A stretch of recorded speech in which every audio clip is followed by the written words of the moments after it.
There we go. Is that working now? I don't know why that always happens when I come on here.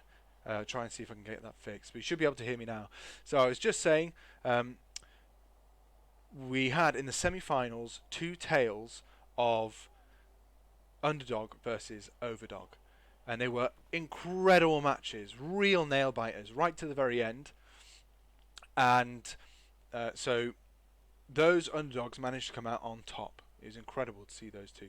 And the match that we're going to be watching, the finals between those two underdogs, who are now evenly matched between the two of them, that's going to be happening next week. So Sunday the 14th at 1800 UTC, you can join me here. We'll be watching the finals for the Totally Relaxed Blood Bowl League Season 5. And that's between Pyro TJ and Mumbo Jambo. It's going to be the Heartbreakers Life Takers versus Orc Bashman with Pipe. And the Life Takers have just got their blitzer Bim Bambino back, and he's going to be a massive player on that team. But today what we're going to be watching is the third place playoffs. So these are the two overdogs who were in those semi-finals matches.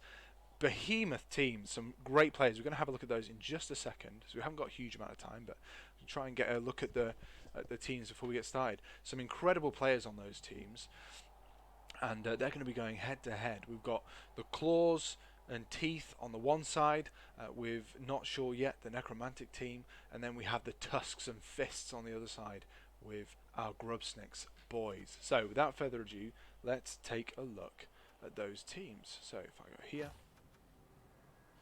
sorry, in here.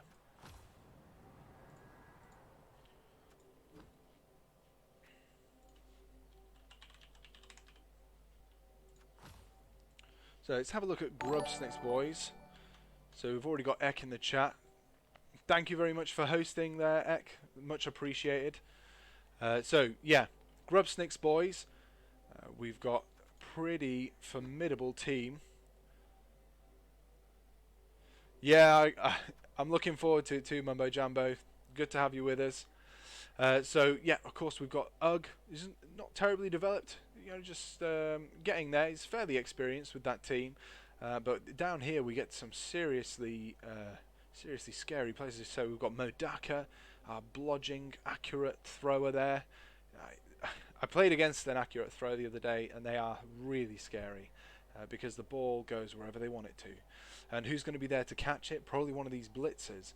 So we've got so Tough Gob down here, quite an experienced blitzer. He's definitely been pumping some iron, getting himself ripped and ready for this match.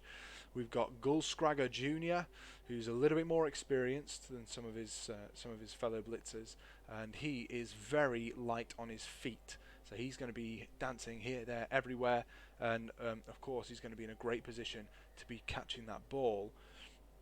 And Motif, the most experienced blitzer on the team, no doubt he's the mentor to the others, and he knows how to bring some pain. So we see there, Mighty Blow, Tackle, Frenzy. He's going to be a really big player, big hitter in this team, and that's what they're going to need. Hi there, Chunksar. Thanks for joining us. It's good to have you. Grubsnik here. Grubsnik.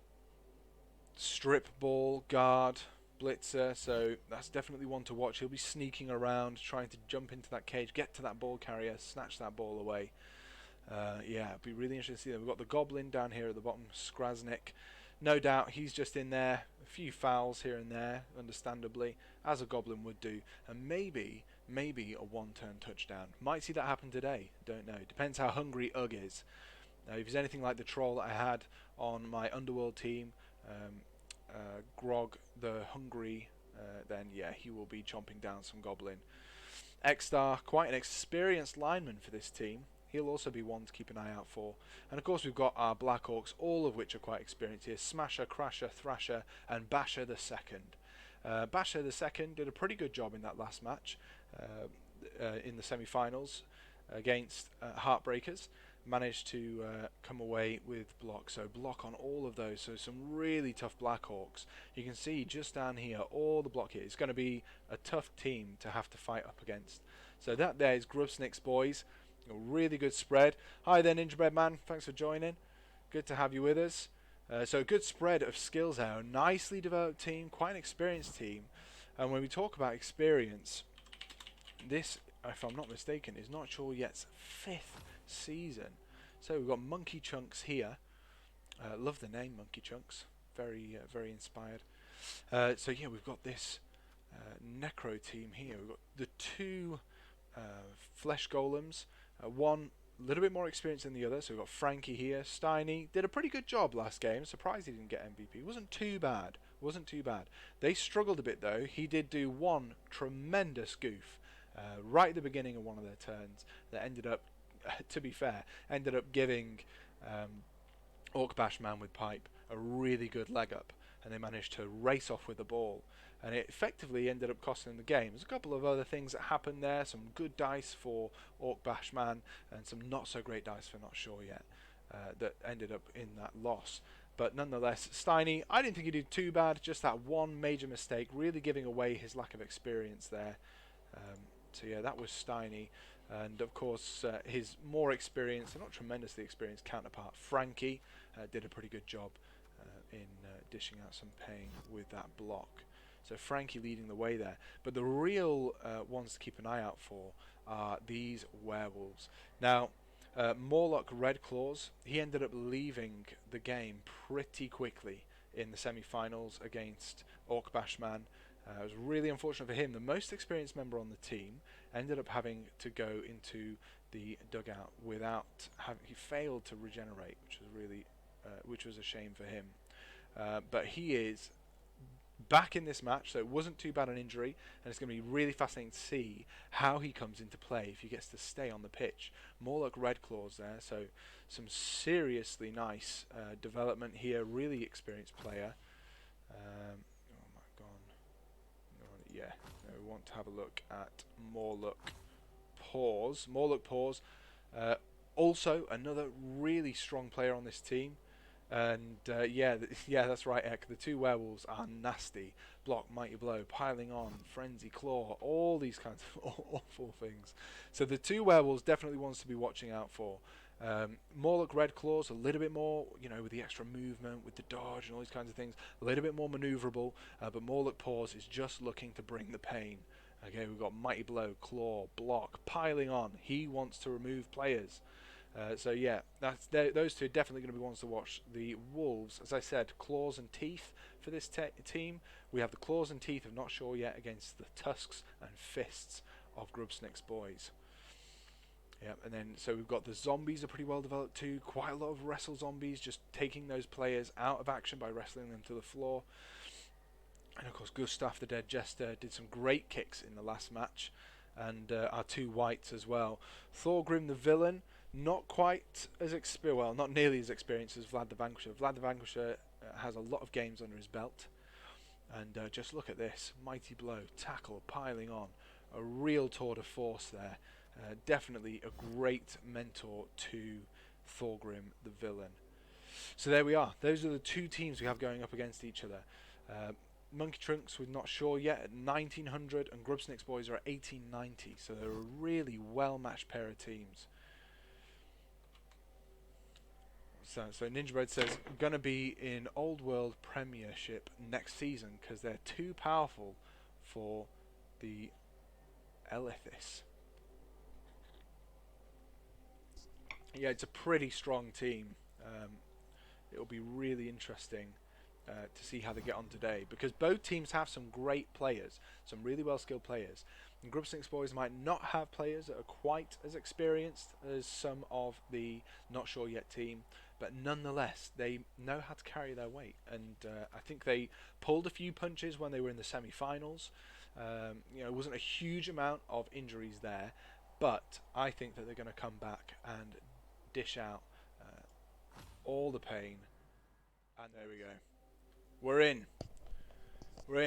Ooh, this is going to be really interesting. Two mammoth teams going head to head with each other to find out who comes out third and fourth. This will be really interesting. Yeah, so if you have a look, Ninja Bread Man, you might see that next to your name you have a little first on there. The very first person to subscribe to this channel. Here we go. The setup. Let's have a look. So Grubsnik's Boyz, so they each get a bribe because they've got the referee rest area. Excellent. So bribe for each team. We've got some babes over at Grubsnik's Boyz. The fans are on their side as well. Ooh. Yeah, we've got the Necromancer. No thing there, but the bribe, of course. 3 rerolls apiece. There we go. That's all the additional skills. Look at that. There we go. There's Ugg at the front there. Look at that. A face only a mother could love. Excellent. Got our 2 wolves. Red claws and paws. There we are. Very experienced Vlad the Vanquisher. Thorgrim the villain there as well. So the orcs setting up.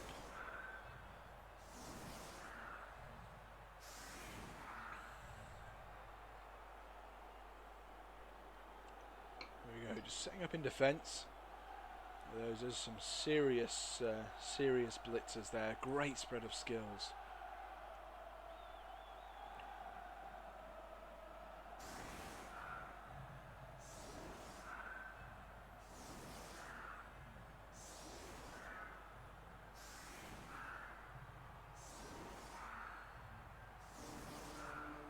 The Orcs just moving their defence up a little bit.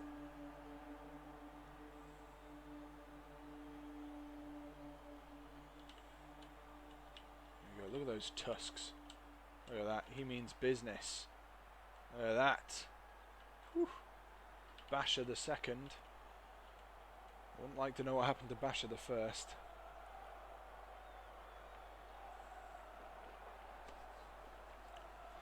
Okay, here we go. So for those of you who might have just joined in, this is the 3rd place playoffs for Season 5 of the Totally Relaxed Blood Bowl League. We have Monkey Chunks coaching, not sure yet, a very experienced and formidable necromantic team against Ek314 coaching Grubsnik's Boyz, which is a tough and hardy, experienced orc team. How much guard do the Necro have? 1. That's it. Looks like there's just the 1 guard player on the Necro team compared to the 1, 2, 3, 4, 5, 6, 7 on the orc team. Wow. Yeah, not a whole lot of guard on that team, so it's going to be a little bit tricky for them perhaps when it comes to the blocks. So they're dominating the fighting is going to be tough, but it might be that actually, you know, there's the old rule, isn't it? You know, if you can't outbash the team, out-edge them. If you can't out-edge them, outbash them. Might be that the Necro aren't going to be looking to pick much of a fight, and are actually going to try to avoid that as often as possible, so that they can rather move the ball around quickly and not have team removals and have to get caught up in the wrestle. Yeah, guard versus claw. It'll be an interesting one. Ooh, the fans are on the Grubsnik's Boyz side, so they're happy to see their boys in green getting stuck in. Here we go. Okay, Frankie struggling a little bit with Smasher. It's to be expected, I guess. Does leave Vlad the Vanquisher in a bit of a tricky spot. Here we go. Going around to help out his friend Gerhard the Duster, helping out Steiny. Steiny going in for the hit. Now he's not very experienced, still manages to get a good hit. Obviously learnt his lesson from the last match and is making a concerted effort to bring a lot more pain this time round. Didn't follow. Don't want to go near Ugg. He's a tough one. Means business.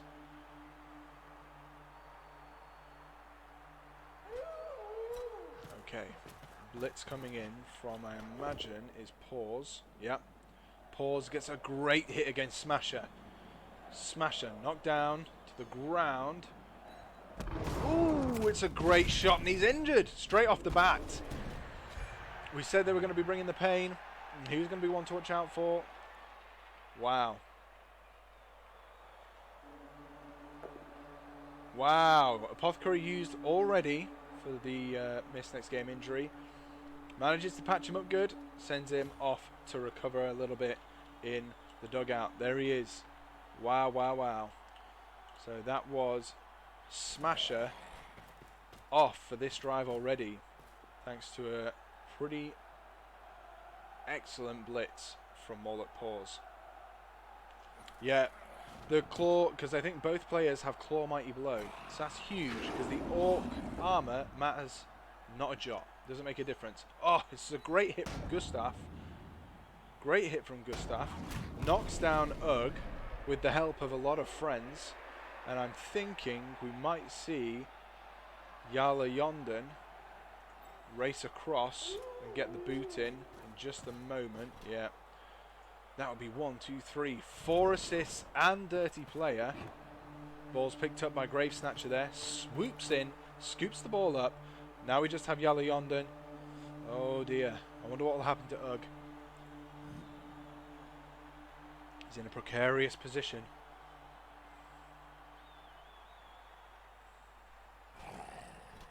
Here we go.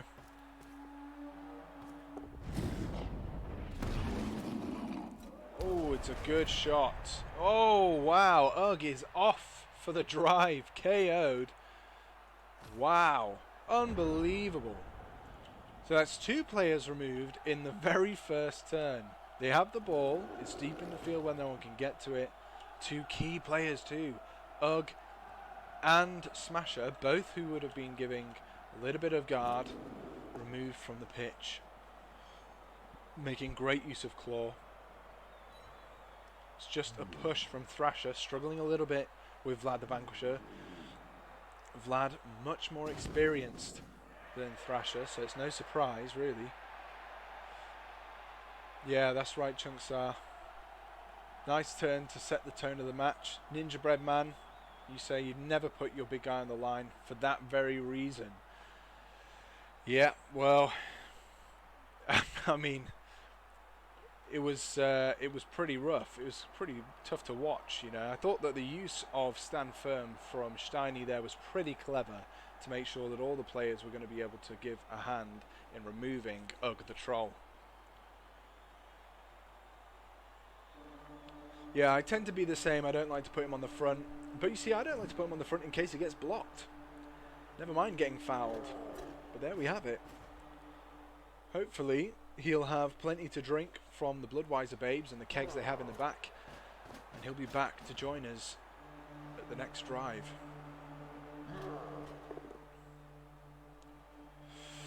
Ooh, One Tooth. Wow. One Tooth.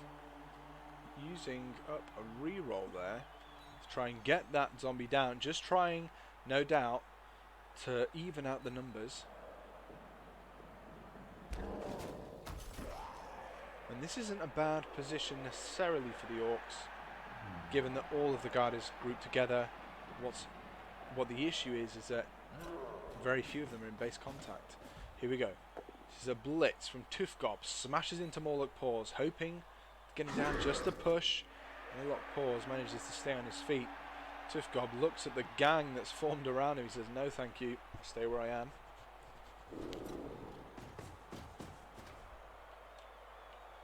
Yala Yonden was a pretty good player in the last game too, so definitely one to watch out for. Motif marking up Gerhard the Duster. Basher the second, moving around, just applying a tiny bit of pressure over here. Encouraging, I imagine, Monkey Chunks to pick a side. Look at that, Steiny racing across the field there. Thorgrim the villain, following suit. A lot of undead bodies in the centre. Is it going to stay that way? No. Paws goes in for another hit. Doesn't get the takedown at first. Manages to wriggle his way into Basher's defense. Knocks him down. Oh, interesting. Tries to bring some pain. Doesn't make it. So there's a couple of attempts at trying to break through Basher's armor there. And it doesn't pay off.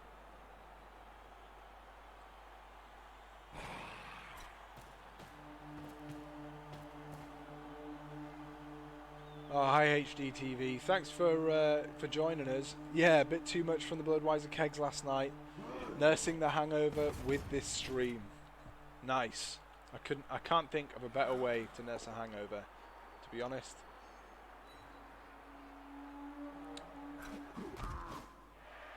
Yeah. Yeah, the guard a bit more. Yeah, I think you're right, Chunkstar. I think with the guard with the enormous amount of guard that the team has, placing all those guard players, or not all of them, but a lot of the guard players on the line would have really helped. Because, you know, it's just going to be so difficult to get the hits, but there you go. It's a very expensive wolf on the floor, but with the numbers down, the Orcs just aren't going to have the opportunity to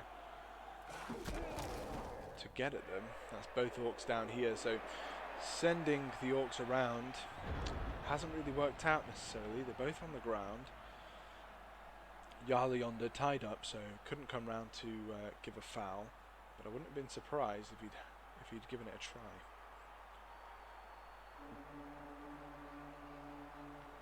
So the Orcs concentrated in the centre of the field. A couple of stragglers out on the right hand side. The Necro team just biding their time, not sure yet, are definitely sure they're not going to be racing down the field anytime soon, especially if they can get some more of those removals. Thank you as well for the congratulations, HDTV.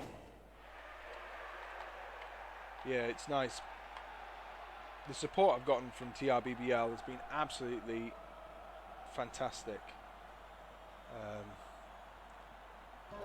I don't need to tell those of you who are playing TRBBL, who are watching, great bunch of guys and gals. Whoa! Wow! An incredible hit from Boris against Boris the Old there by Exter. Exter killing him. Does he regen? No! He's dead and buried. No more Boris the Old. Boris is old news. Dead and gone. There he is. Wow. That's a tough break for him. So only the one removal, but you know, it's a permanent one, whereas Ugg has a pretty good chance of coming back, as does, well, Smasher is going to be coming back in the next drive. Some more removals like that, they're going to be really key. Yeah, dead as a doornail, absolutely. As if he wasn't dead enough already. Now he's definitely not raising himself out of the grave. He's gone. Wow, great effort there by the Orcs.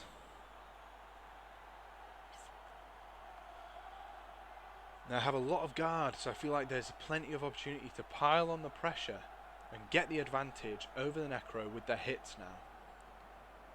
How is that going to do it? It's going to be really interesting to see how he wants to place his players. Here we go, good shot by Tooth Gob. Tooth Gob, he's been working out, pumping some iron, gets a pretty good hit, doesn't manage to hurt the zombie permanently, but it is a good hit nonetheless. Yeah, I mean, it's an expensive player to have on the floor, and with Crasher and Basher the second, around those players, it means he won't get any assists.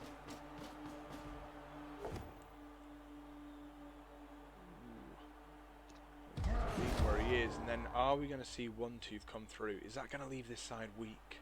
I wonder. Maybe that's why Thrasher is round the back, but One Tooth is the guy to go and foul this wolf if ever there was a person to do it. Are we going to see it happen? Here we go. One Tooth racing in, stomps on Murloc Paws. Murloc Paws staying put. There we go. So he managed to get away with it. That's the danger with piling on. All at pause, left exposed a little bit. Here we go. X-Star being smacked to the ground by Frankie. Oh, it's a great shot. Oh my word. X-Star seriously hurt there. Oh no, just badly hurt. But the Apothecary's used. That's him out. So he's not coming back. That's it now. He's gone for the rest of this game.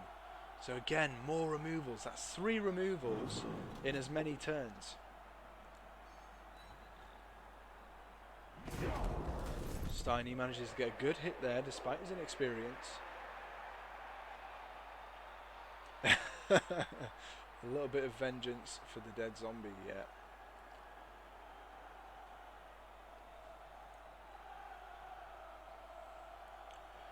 Ninja Bread, man, this is bloody. Yeah, you're right. It was always going to be pretty scrappy, but I'm pretty impressed with how both teams have come back with a vengeance when it comes to causing casualties. The ball's still sitting pretty at the back there in the hands of Gravesnatcher. No real rush for him to come to the fore just yet. A blitz from Vlad. It's just a push.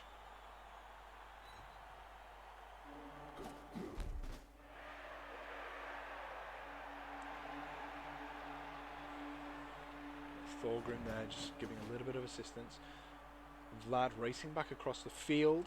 A nice little line forming here now for the Necro. They're keeping that undead wall. The Orcs, you'll see, were all over here, managed to flip over to that side, but again, the Necro are doing a good job of making them go this way and that, so it's going to be interesting to see how long they can keep it up. Yeah, Ninja Bro, man, it's a fight in the middle, you're right. How long it's going to stay that way depends a lot on how committed the Orcs get to one side, I think.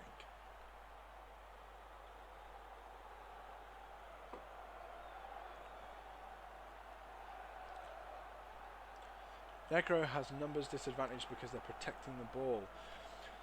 The thing is, yes, that's good, and you have more guard as the Orcs, but that ball can very quickly go, well, with that wolf and that ghoul, just about anywhere they want.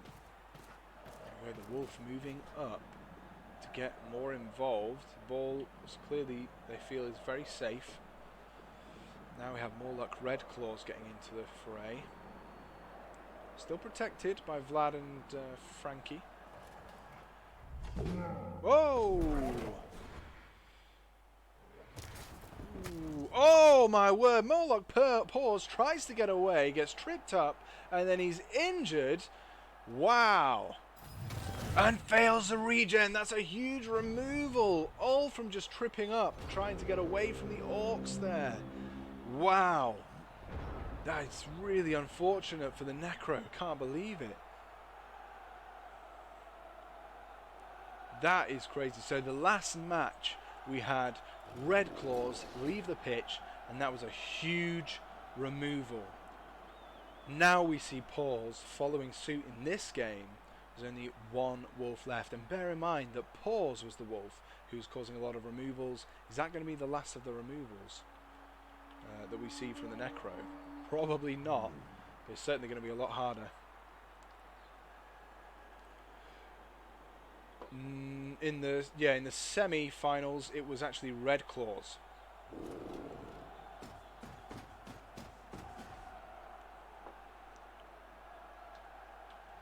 So Red Claws sat out in the semi-final match, and in this third place playoff, it's Paul's turn. And that's twice we've seen the Wolves fail their regen in as many games.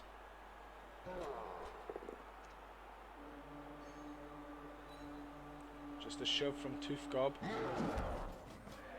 But if this space here just gets plugged up with some guard, I'm thinking it's going to be pretty tough to get through that line. Morlock Red Claws can sweep round, and there's nobody in the backfield, so that's something else. All these things, a lot to think about for the Orc players. That's right. Mecha Frost Raptor. The Boyz is thirsty today. Both teams have been quite bloodthirsty, to be fair. We have a quick look at the dugouts. Of course, got Exter, who is down and out. Ugg out for the drive. It's a good shot by Grubsnik the second. Knocks his player down. We had Smasher taken out, but he was patched up by the Apothecary. He'll be coming back, but that's the Apothecary used. Ugg should be okay, as we've been saying. If you didn't catch it at the start, Grubsnik's boys managed to get themselves a little bit of cash that they had going their way. A Bloodwiser Babe. And of course across here we've got a dead and an injured. Just a shove by Crasher. Dead and injured player here. So Morlock Paws is out. Boris the Old is no more.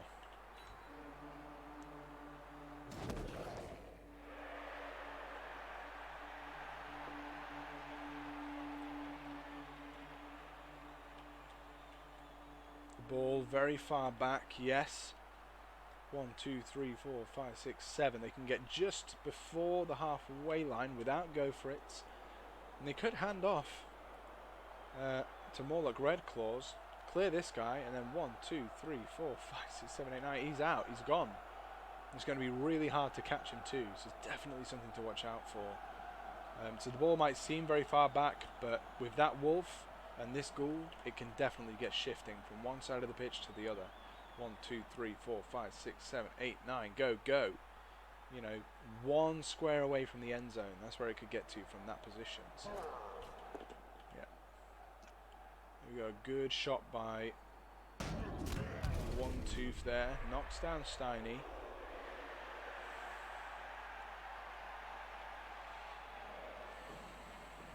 Steiny's not been playing too bad this game. For those of you who were there or have watched it since, made a really big mistake in the last match that effectively, I don't want to say it cost them the game, but it was really costly. Here we go, a blitz from Motif. Oh, it doesn't work out for him. Are they going to use the reroll for it? 1 in every 3 turns. Yep, you're going to see the reroll. Doesn't amount to anything just yet, but that's more guard getting in and involved there. That's going to be tough for them to break away from. A lot of guard here, and that's what the Orcs want to be doing. They want to be using that guard, piling it in, making sure the guarders help each other out, and the Necro aren't going to be able to compete with that. So it's definitely something we're seeing developing, especially in the center of the field.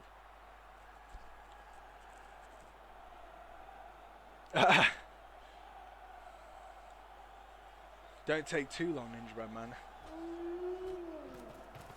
Anything can happen. Oh, okay, so more like Red Claws. Just giving Thrasher a shove out of the way. Ooh, of course, with that frenzy, he's having to follow. Knocks Thrasher to the ground. Oh, it's a brilliant hit. Thrasher KO'd. That's another removal. That's 4 Orcs out for this drive. The numbers for the Orcs are dwindling, and they may well come back.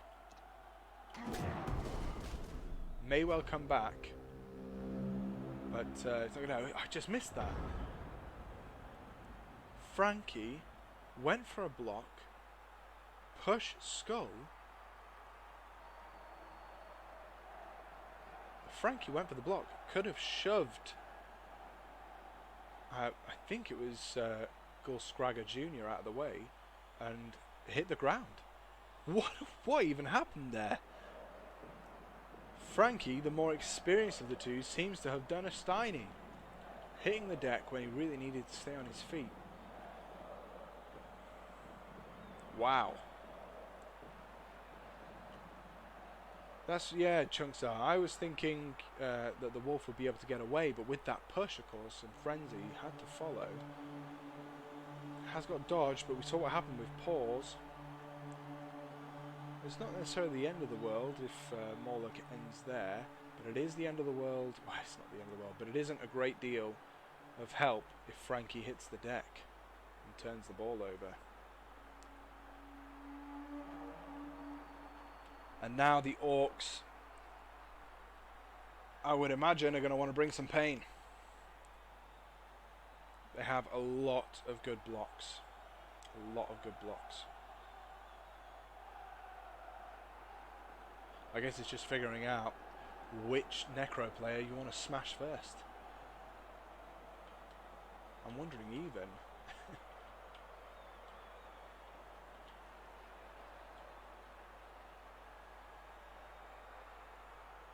Do they know it's their turn?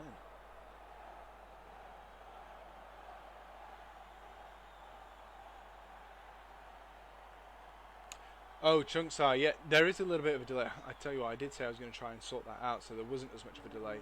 There is a bit of a delay. The wolf was free, you're absolutely right, to race down. Oh, okay, chatting with him, okay. Okay, folks, there's a little bit of discussion going on behind the scenes that we're not privy to. That's fine. We're just having a look now. Okay, we're back in. It's a shove there by Crasher, but that's his guard getting involved. Ready for Tooth Gob. or Motif to get a shot in. Wow, there's a lot of great players here who can get some good hits in. That's fine, Ek. I was just a bit worried. It happened so... Whoa! Happened so quickly. That's Motif really struggling with Thorgrim there. Thorgrim is going to be hitting the deck.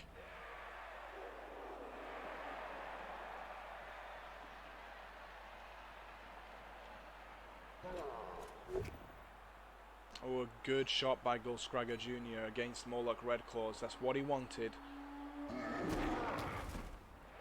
Yeah, it happened so quick with Frankie. I was really worried. Really worried that the clock was ticking down. Tough Gob just pushes his player.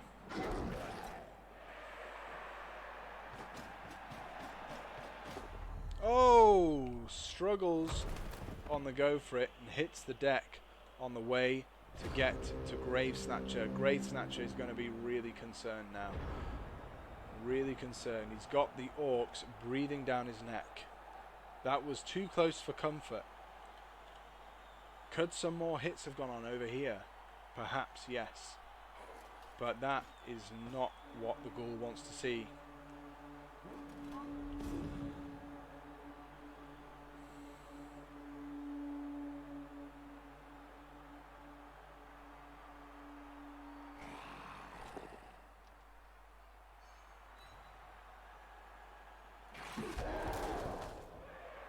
It's a good shot by Gustav the Dead Jester.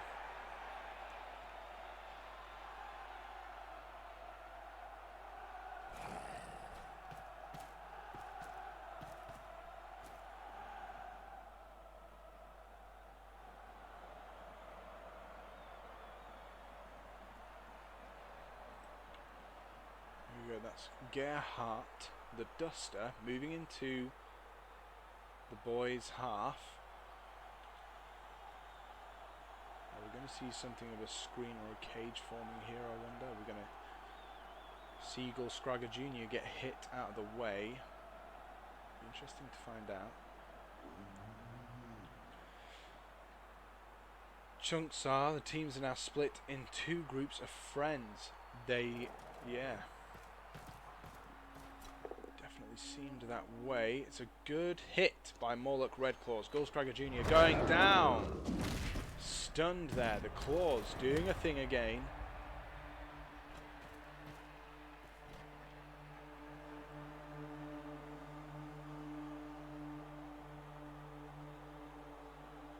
Almighty blow, definitely helping out there.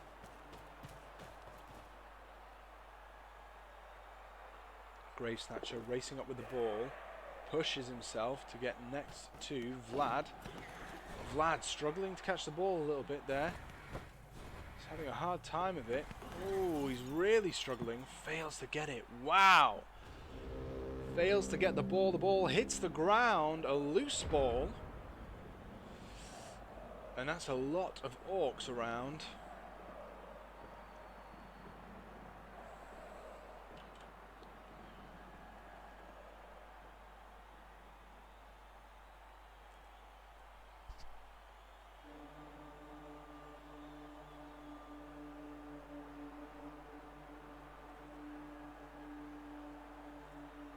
That is really unfortunate for the Necro.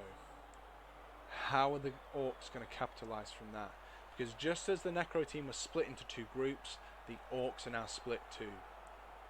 So there's some very expensive players here being caught up by, you know, players who aren't involved with the ball moving downfield.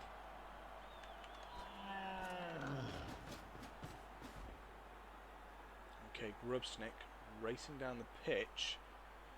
He's not committed to marking anyone just yet.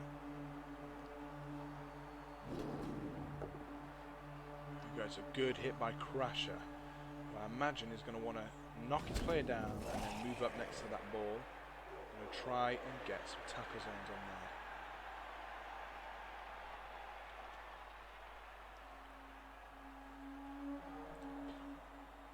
Where's he going to go now? Surely here.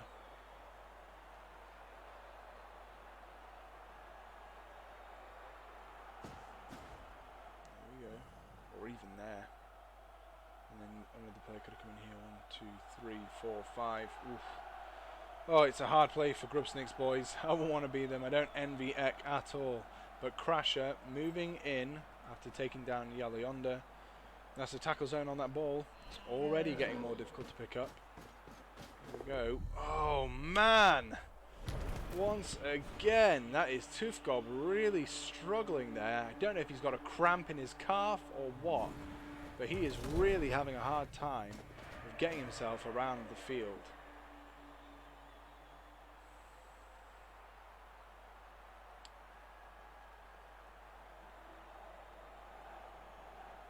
That's a scary block for Motif.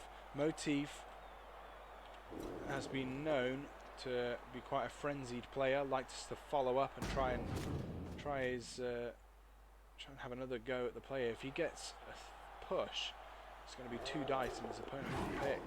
Oh, not anymore though, because One Tooth dodges away and swoops around to take away the assist from Frankie. That's right, I think that's what the problem is, Chunks are. There, failed pickup there, and this is another 1 dice. He can't surely push him onto the ball again.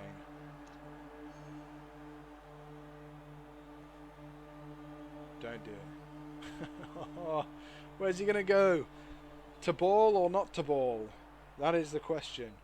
To ball. Where's that ball going to go? Only 1 tackle zone now.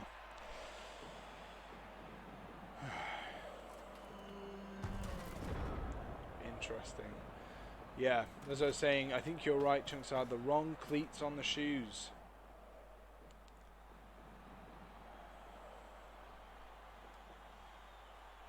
Oh, that was tough, you see, because Thorgrim could have been pushed here, would have kept 2 tackles. Wow, another one. This Frankie is having a terrible time this match, really struggling to get the Orcs to the ground. Wow. Can't believe that's happened. And we were saying about how Steiny is the least experienced. Well, Frankie, frankly, should know better. Here we go. Oh, not a good hit by Thorgrim. Struggles to get his player out of the way. Ooh, it's a good shot by Gravesnatcher though. Knocks his player down. 1, 2, 3, 4. Or are we going to see a blitz and the Wolf pick up the ball? Oh, this is real edgy seat stuff, folks.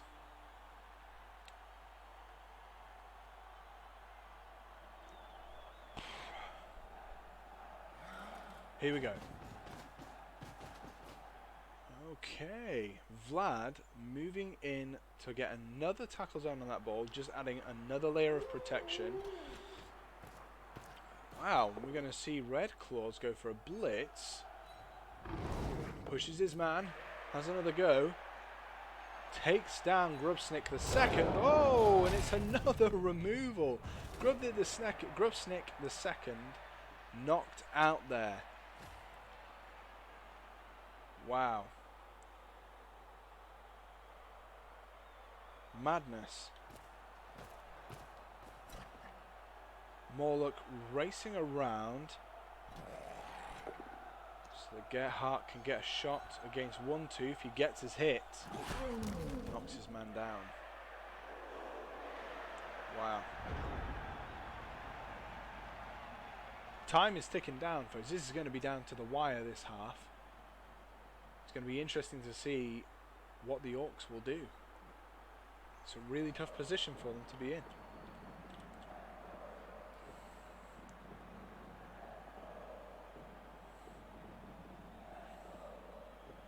I mean, we have a good hit here into a favourable-ish hit there. Ooh, okay, not knocking him onto the ball this time.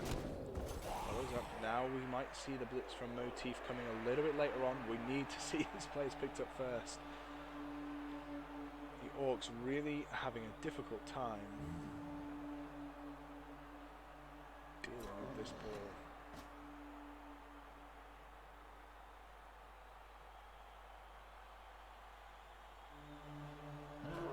How are they going to get to it? Ooh, it's a great shot by Tufgob. Really good shot by him. Whoa! Thorgrim really feeling the smash there. Oh, strained his groin. I don't want to know. Don't want to know how Tufgob managed to get to his groin, but he's okay.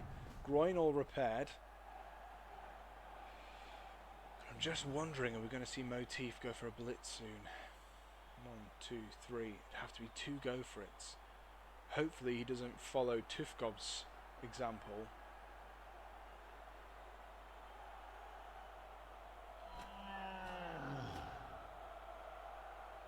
Interestingly, no blitz this time.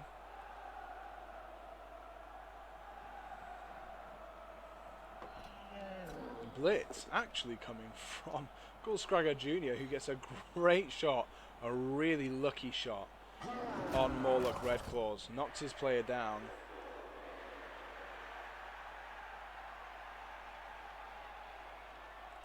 Good thinking, Abe Lincoln. Watching on the phone. I like it, Ninja Bread Man. Oh my word. Definitely got his go for it technique from Tufgob's playbook. That's Grubsnik Jr. dropping to the floor there as he tries to move around and help out his fellow players. Oh, the ball really in a tricky position now. That was a good shot by Frankie.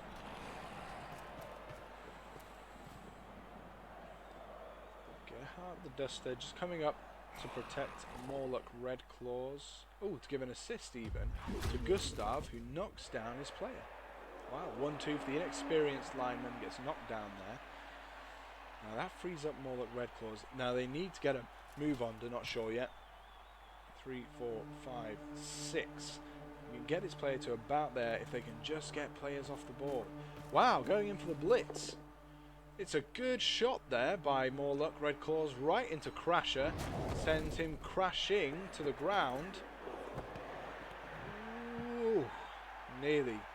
That was Vlad struggling to catch the ball again. Morlock Redclaws didn't want to have anything to do with it. Puts it just behind him. It's a good job too, because he's just been moving around the pitch. 1, 2, 3, 4, 5, 6.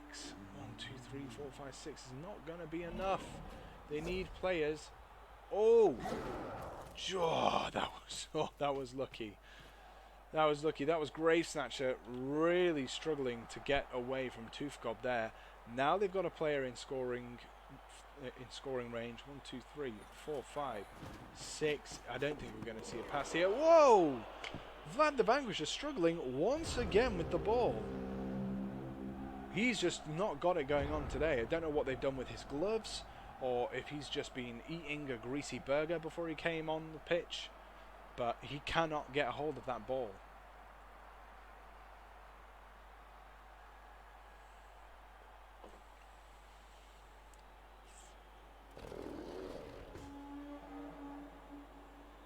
It'll be interesting to see how the Orcs do this now.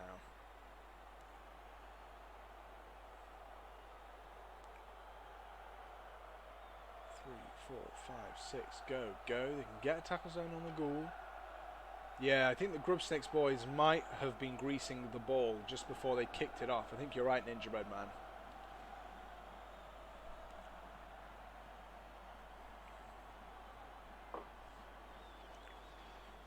Yeah, I think when the coach suggested to them that they could fix their gameplay with a little bit of elbow grease, they might have taken that the wrong way, or they took it the right way. Because that ball is slipping and sliding everywhere.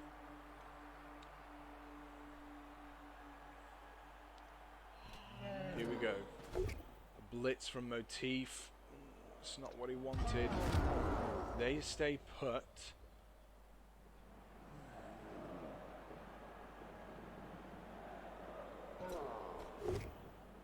Whoa. That's really unfortunate.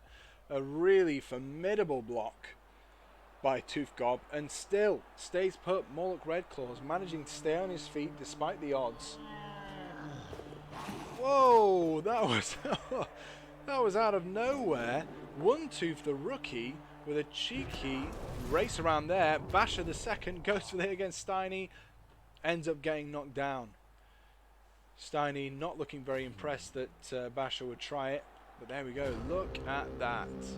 1, 2, 3, 4 orcs in the KO box. It's a good job they got that Bloodweiser keg. Hopefully it'll come into action.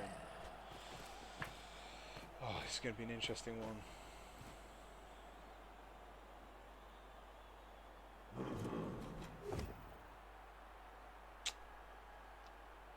Frankie takes a hit for Gulskraga, just shoves him out the way.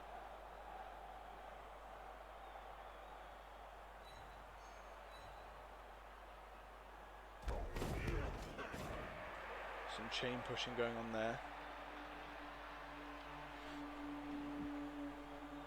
That's Gulskraga into Morlock Red Claws.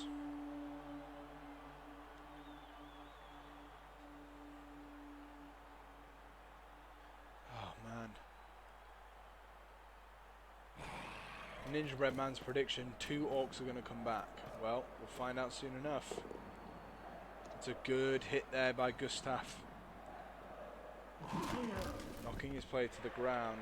Oh man, this is 1, 2, 3, 4, 5, 6. Oh, look at that. Morlock Redclaws going for the dodge. Swoops in to pick up the ball, makes the pickup, races down the field. Now it's going to be a short pass. He'll need to go for it if he wants it to be a quick pass. What's he going to do? Pushes himself to make it the quick pass. The pass, he's lining up, gets the throwaway. Catch there by Grey Snatcher. An incredible passing play from the Wolf there. Caught by the Ghoul. The Ghoul now ready. 1, 2, 3, 4, 5, 6. Straight into the end zone.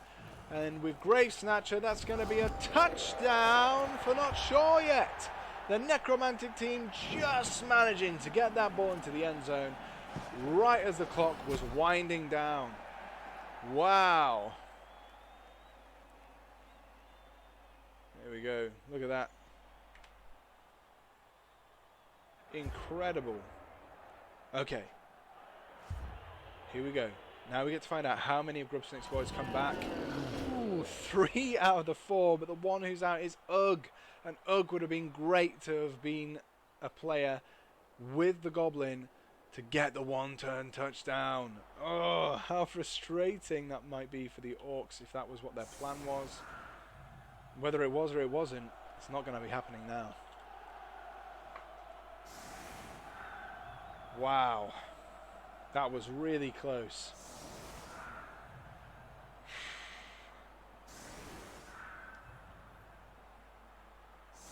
Now the Orcs probably going to be hoping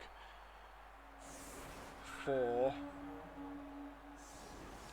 a riot.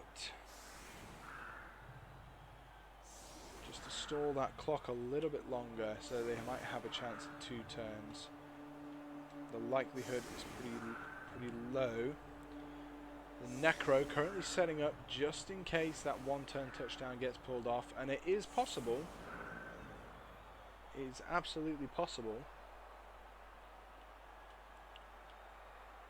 A real shame about the Goblin though.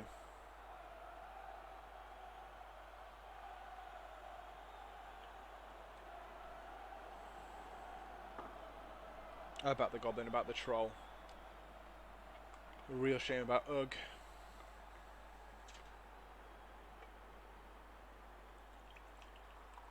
It turns out it was a very big removal. Jarl Yonden there really earning his pay packet with that early foul. That's what he's good at. That's what he's there for. Jarl Yonden there to dish out some pain.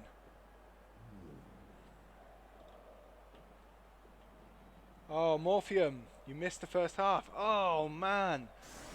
Well, what a first half. It was really close. Right down to the very last. The Necromantic team just pushed and pushed and pushed and pushed. Left it with hardly any time. And just about managed to get the ball away with a successful pass from the Wolf. One of the Wolves, of our 2 Wolves, has been removed from the game, so Morlock paws, only badly hurt. but that gets them down to just the one wolf, and Boris the Old sadly died. A lot of removals for the orcs to have to deal with. Exter, he's badly hurt. Then we have Ugg the Troll was knocked out along with 3 other teammates. We had an injury for, I think it might have been Thrasher. I might be wrong in that one. Let's have a look. No, maybe it was Basher the Second. So Basher the Second injured, but he managed to be patched up by the Apothecary. So it meant that we had a whole host of orcs not on the pitch. And to be fair, they did a really good job of defending, trying to get in the way of the Necro drive. It wasn't enough, sadly, but yeah, some really crazy play. So we had Frankie suffer a nasty... oh no, that's not what they're going to watch. What they're going to want, and not sure yet, gets a free bonus, and they catch the orcs flat-footed, and the ball right up against that sideline there. They decide not to do anything. Pretty sensible approach, I think. Oh, Morpheum, you told Ek to get rid of Ugg. You know, it wasn't so much that Ugg was a liability in that first half. It was that Ugg was on the front line. And that meant that the Necro team could focus all their efforts onto knocking Ugg down and then fouling Ugg with a dirty player and a hell of a lot of assists.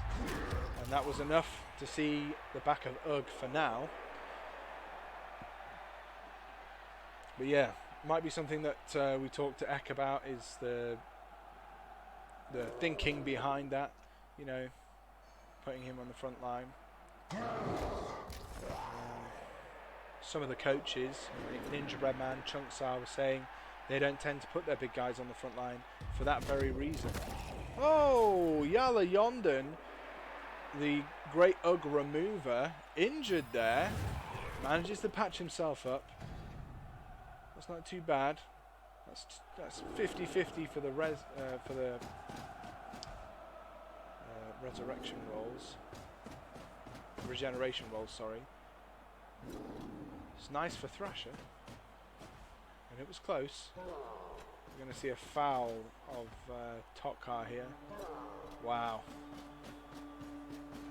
Interesting foul, but if they can get the numbers advantage, then all the better for them in this next drive. That's badly hurt, and he regenerates too. Oh my word. What did they do to deserve that? Goes for a crazy throw. Pass by Krasnik.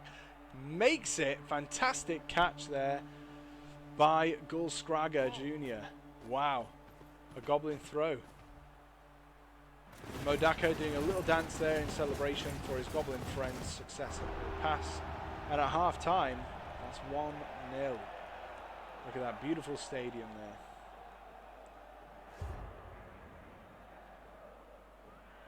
There we go. Let's see, is Ugg going to come back? It doesn't look like it. Oh no, here he is, back on his feet, ready to get stuck in.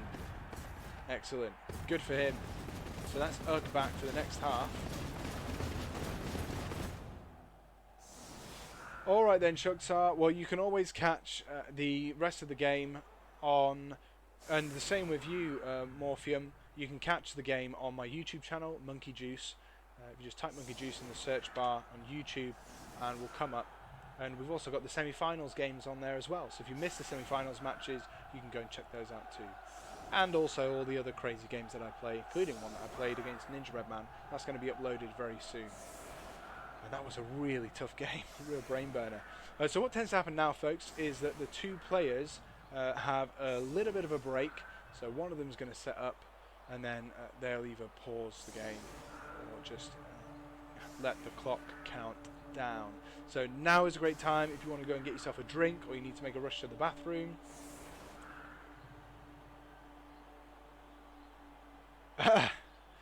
Yeah, now Ugg is just going to be stupid for the rest of the match like he was in the semi-finals. Yeah, it's I don't know. For the boys, I hope that he's not.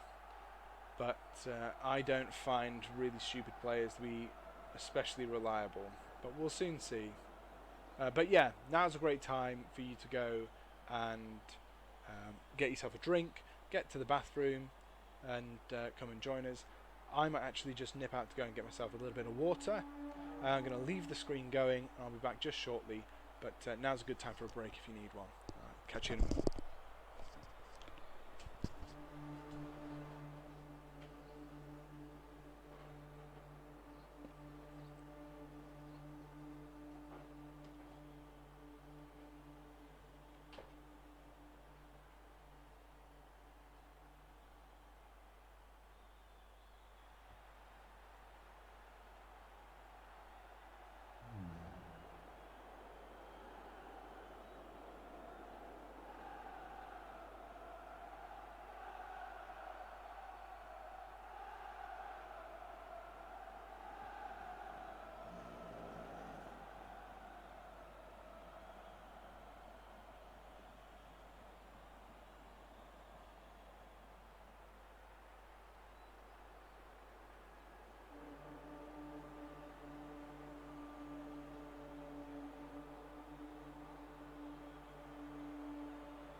Okay.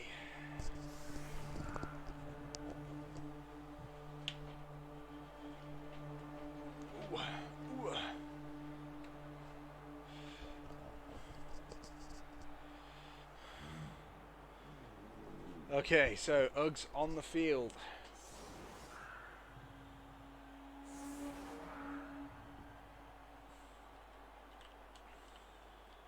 Little Goblin got a throwaway. That's him levelled. Little Grubsnik.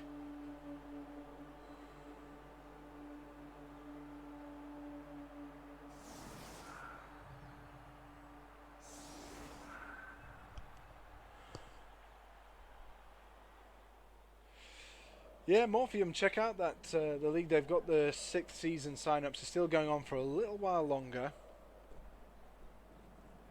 I have signed up my High Elf team, the Marum Tornadoes, for a 2nd season. It's been a love-hate relationship with the High Elves. I love to hate them, but for some reason I'm a glutton for punishment, so there you go. There you go, Ninja Bread there. It's, league starts in just a few weeks from now.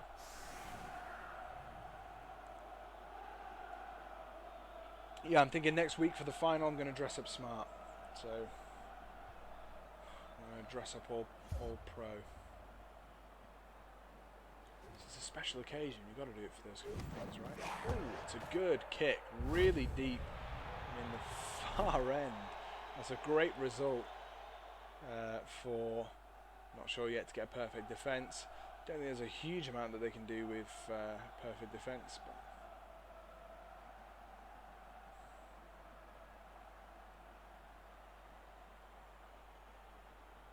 better than throw a rock, I guess. There you go, the ball going right down in that corner. Oh, there's the ball. Ooh. So they're just moving their defence around to take up this left-hand side, given that the ball's going over in that direction. Interesting choice. Because the hope is if the ball ends up getting dropped, and they can race down the field and really pile on the pressure down there and separate the thrower from the rest of his team. Interesting to see if it works out that way.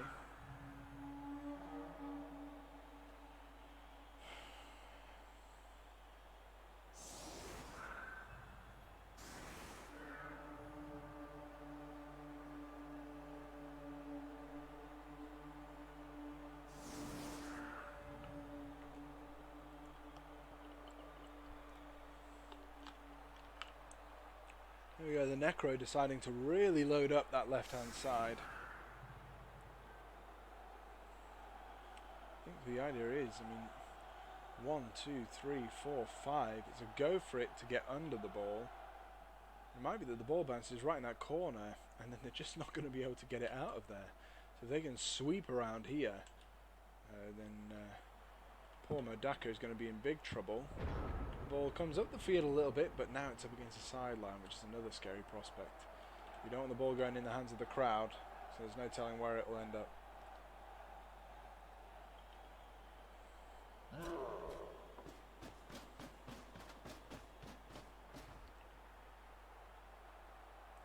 Yeah, Morpheum, it's a busy Discord. But I think that the categories and things make it a little bit easier to navigate, for sure.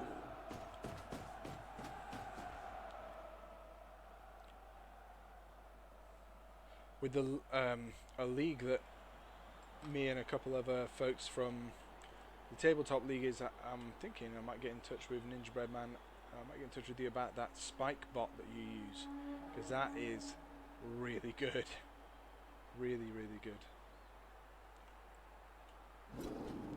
Anyway, we've got the thrower, Modaka and Gulscragger Jr. have raced over just to give a little bit of protection to the ball, and then a good shot by Thrasher.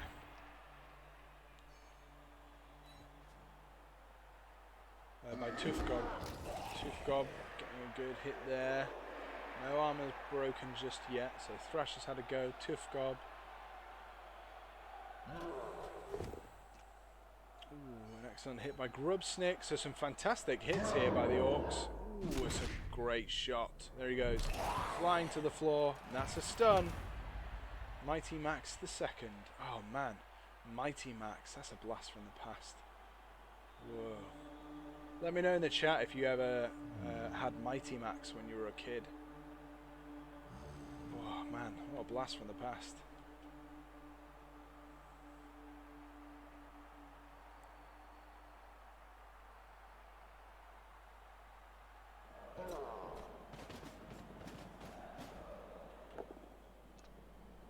So great hit by Motif against Steiny. Oh, fantastic shot. That's Steiny's stunned now. Not removed from the pitch, but as they say from where I grew up, out's better than now. Or in English, anything is better than nothing.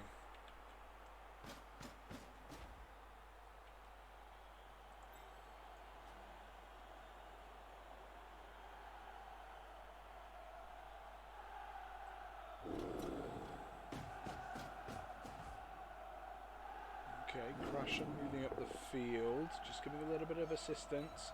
Basher the second getting a good shot on Gerhard the Duster. Gerhard the Duster will be dusting himself off. Next turn. Ugg gets a brilliant hit in. Stuns his man. Good shot. Gustav the Dead Jester stunned. 1, 2, 3 stuns this match. This turn.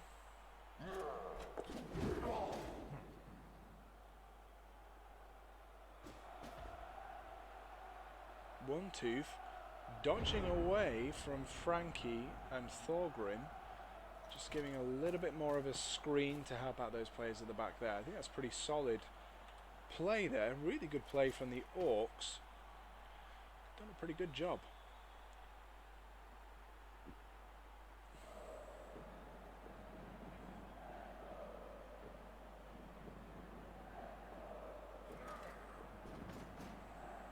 Okay, Thorgrim just moving back a little bit. And now Frankie going in for a blitz. Ooh, it's a good shot against One Tooth.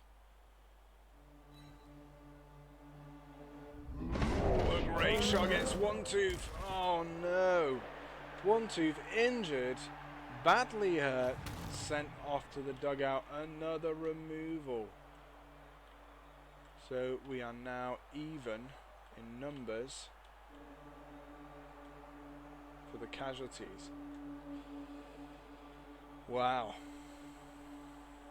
was a good shot by Frankie. Didn't do so great in that first half. Maybe he's feeling like he needs to really, you know, light a fire under his backside.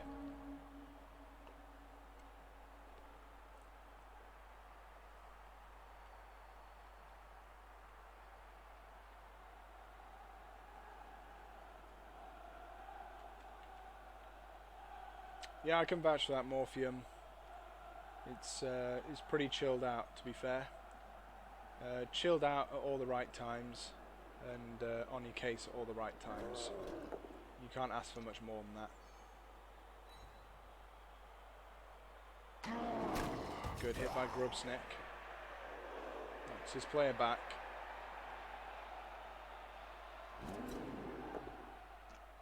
Just a shove by Thrasher, so the Orcs really pushing their weight around at the moment.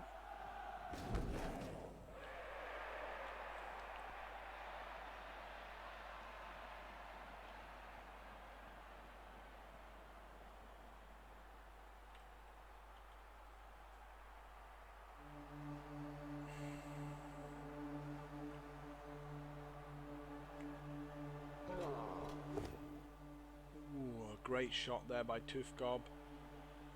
Just deciding whether he wants to knock his man down where he is. He does. Oh, Yala Yondon KO'd.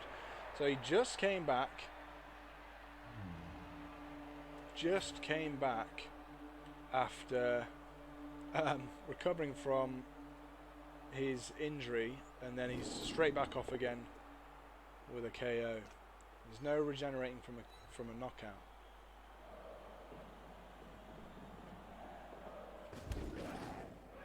Push there by Basha.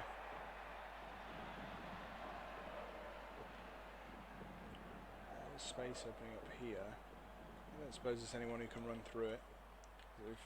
Necro have managed to focus their efforts a lot on this side, and it's making it a little bit too easy to pen them in. Of course, we have got Frankie over here who's doing his part in leaving that open, but how long it'll stay that way, can't say.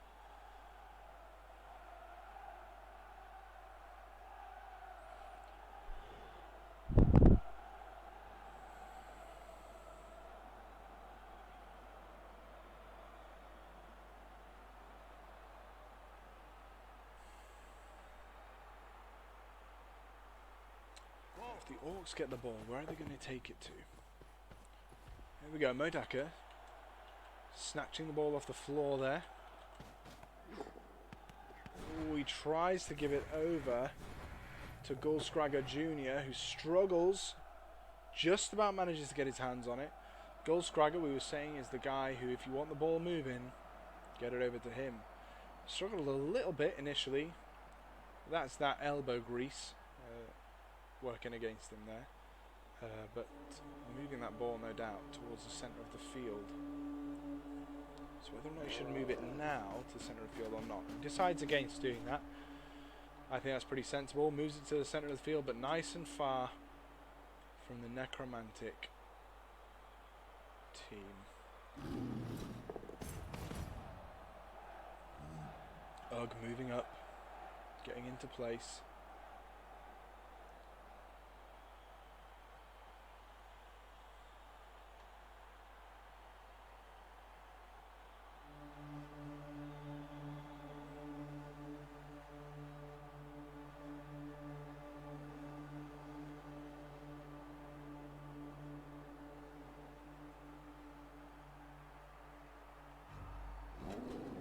Ticking down for the Orcs now. There we go. Smasher moving round. We have a blitz on the way. Whoa, Motif really wanting to bring some pain. And that's Gerhard the Duster injured. I think that's for the second time. Oh, wow. The crowd really looking to bring some pain. And I guess he regenerates.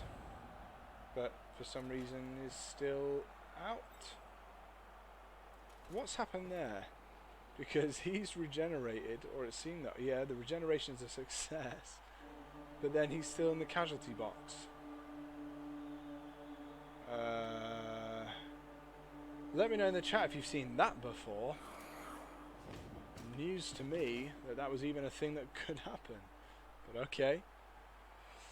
So Thorgrim running around to help out Frankie. Frankie and Thorgrim teaming up to give Morlock red claws. Oh, good shot against Crasher. Crasher crashing to the ground. But he'll be back up a little while. He's just winded. HDTV, it's just a bug, so he should be fine. Yeah, I think I said in one of my other streams, it's one of those things that's a little bit tricky because the amount of money that we actually pay for this game often is very little, really, when you think about how often it gets played and its replayability. Then you do kind of want a little bit of effort from some of the coding. Oof. So that was Vlad the Vanquisher just managing to squeeze his way past Grubsnik, who almost tripped him up. It was costly, but that's now freed him up to race around into this space we were talking about before. So it's not going to be as easy for the ball to come around this way. Yeah, so exactly, Ninja Beds. You've got 1,500 hours in the game, but then I think there's some things that apparently haven't been fixed since it was first brought up years and years ago. So, I don't know.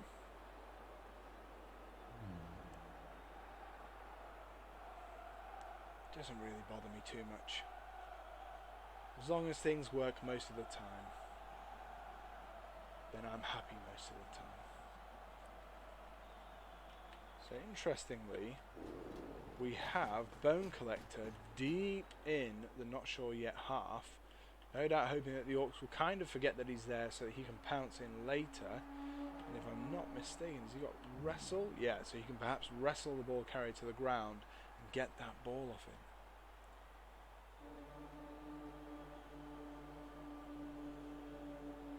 Hello King Khan. Good to have you joining us. Welcome. It was a really tense first half, and it has been really close so far. Be interesting to see what the Orcs do with this. They're having quite a bit of pressure put on them. Even with marking these players up, the team is far too spread out. You know, they need to use that guard to help them out. HDTV, the fact that Helmut Wolf is modelled as a goblin isn't great. Yeah, that's true. That's kind of a little bit of corner cutting, I guess, but again, it still works, I guess. That would be their argument. Look, you still have a chainsaw. It saves time and money making more chainsaw skins. But, I mean, how long have we had it now? Years. Like you were saying, Ninja Red Man, the developers have just dropped it now. So I don't think we're going to see much changes until we get to BB3 when things might get tweaked and tightened up a little bit. Ah, there we go. Yeah, King Khan, absolutely. And Ninja Bread Man, yeah. Ooh, a good shot there. Nice shot against Morlock Redclaws by Gullscragger Jr. A daring play to send the ball carrier in for the blitz. But he did his job. And that's just such a beautiful foul, isn't it? If only there was a lineman free. Alas, there's not. Unless he just dodges that way, but you just don't do that kind of thing, I guess.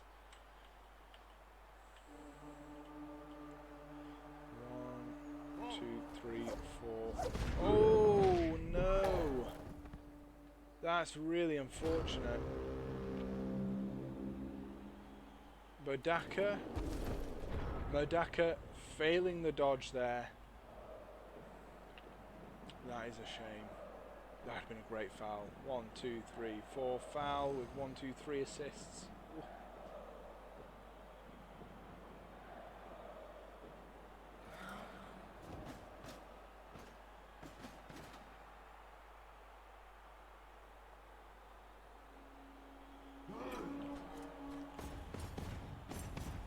Yeah, I think, I don't know.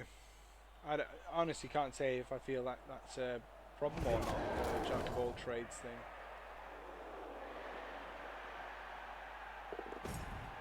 suppose that is an issue. If you don't specialise in any one particular kind of play, you know, you would have to try to build the team to be that specific.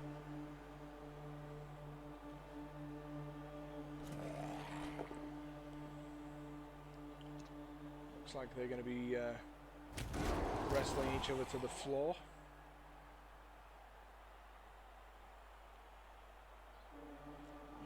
So Ninja Breadman, you said BB3 will cause major complications for TRBBL. Just the push.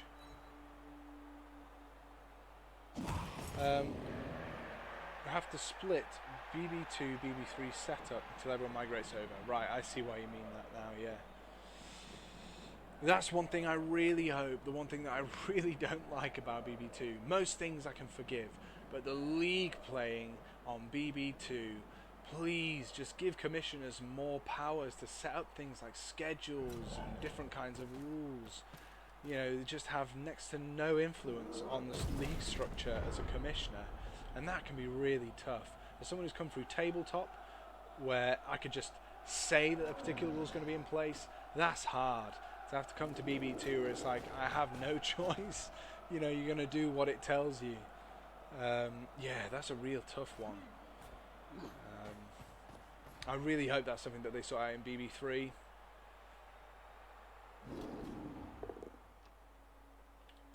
That's interesting. I didn't know that, Ceramol, about BB1 leagues moving over to BB2. Interested to know, actually, is there anyone in the chat who still plays on BB1?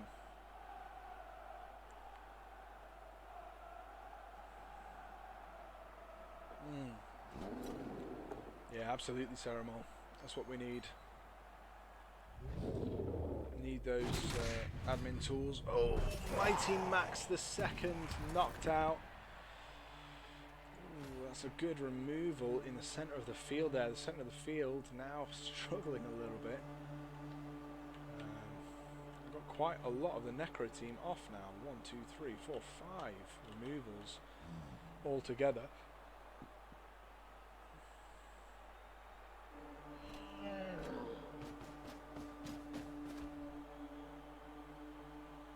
Yeah, yeah. Driftweed, yeah, I guess nobody plays on BB1 anymore. I wouldn't blame them for not playing it. You can actually play it on the iPad. So, there you go. I don't know if you can play it on other devices. Yeah.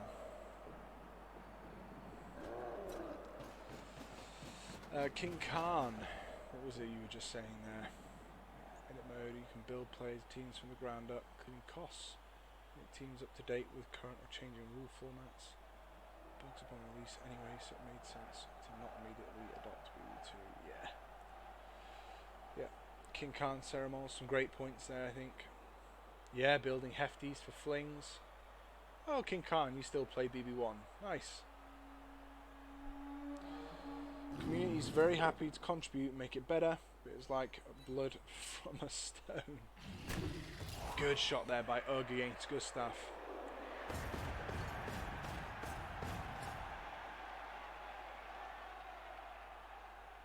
APJ. What's APJ? Probably be something really obvious.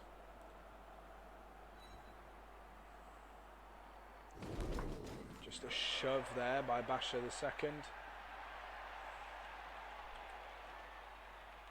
The Orcs doing a good job of moving down the field. I feel like that ball needs a little bit more protection. We were saying before about our little ghoul here. 3, 4, 5, 6, 7 and a go, and that's a 1 dice, and they only need a both down.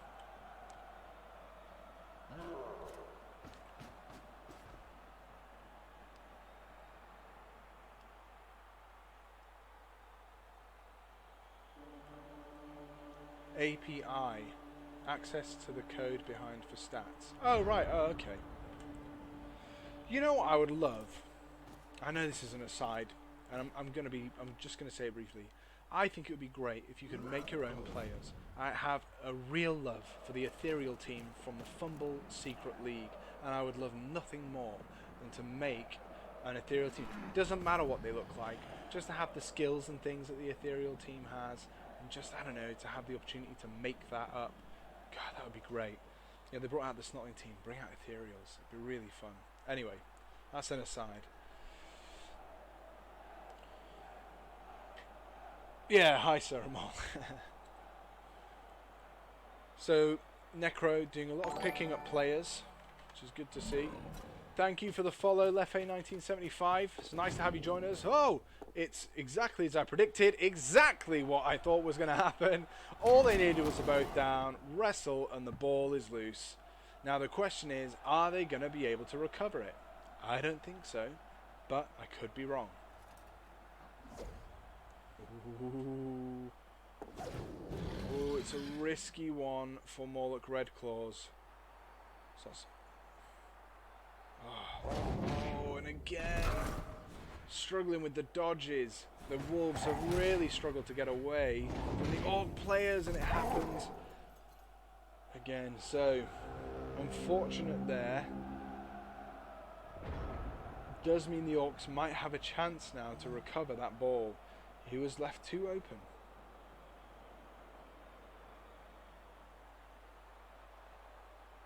King Khan, I want my simians. You know, I put a post up on the Blood Bowl community about simians a while back. Yeah, that was a mistake. That soon devolved into lots of shouting. Well, I suppose most posts do on the Blood Bowl community. So, the Orcs have a chance to recover the ball now. The ball, unfortunately, did get loose, but the Necro weren't able to recover it. I wonder if it would have been better doing a one dice block here, just to push the Black Orc out of the way and give the Wolf that opportunity to come round. I can't remember if he'd been or not. Don't think he had.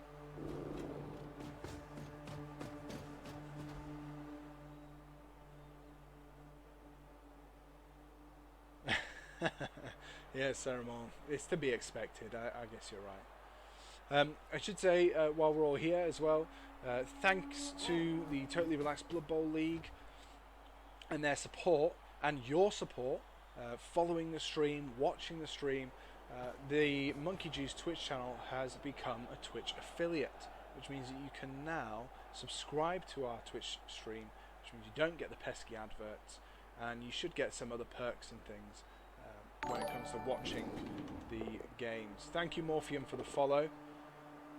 So yeah, if you have an Amazon Twitch Prime subscription, Amazon Prime Twitch subscription you haven't used yet, you can always use that. Thank you, Ceramol, for the subscription. There you go, you took the words right out of my mouth. So yeah, thank you very much. Yeah, thank you, King Khan. Yeah, it's excellent to have that support, and I really am grateful for all the support you've given me, and it's awesome that you can now support the stream with things like subscriptions, if that's something you want to do. And some people don't, and that's fine as well. It's just having you here is what's most important. Okay, so we have Gullscragger Jr. picked himself up, brushed himself off, has scooped up that ball, and is now raced off. Thank you for the subscription, Morpheum. That's much appreciated. I hope you like the little visual I have in the centre there as well.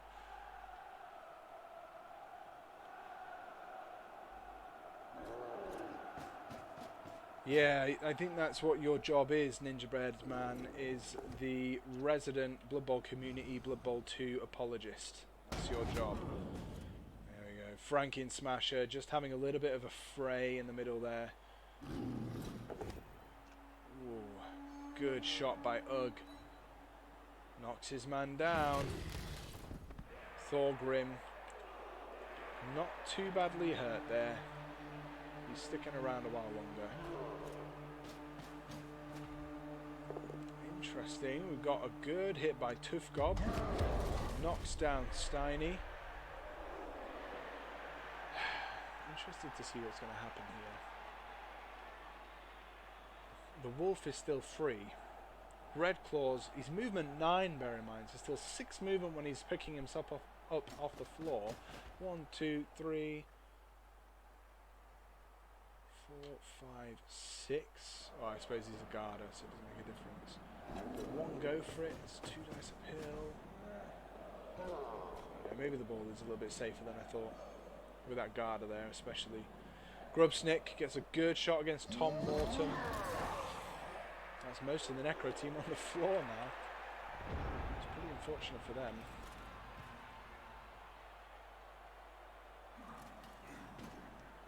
The boys are going to want to tick the clock down, though. That is very true. You're absolutely right, Ceramol. I didn't think of that. Vlad the Vanquisher could very well dodge around, give the guard assist, and with the Wolf just moving up the field, that's another 1 dice against Gulskraga Jr. And the ball could get loose again, and it's very close to the side of the pitch. There's every chance that it would bounce off and leave the pitch altogether.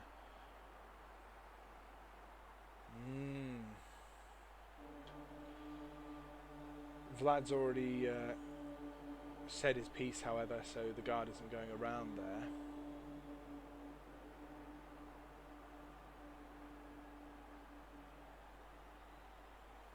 One, two, three, four, five, six. So if that's a push and he follows, 1, 2, 3, 4, 5, 6. No, go for it, go for it. 6. Go, go. Yeah, can't quite make it, I don't think. Unless he knocks him down there. I don't know how like that is with a 1 dice. Well, I do know. It's 1 in 3, but we'll be able to pull it off. Oh no! So we've just had word that you'll have seen in the chat.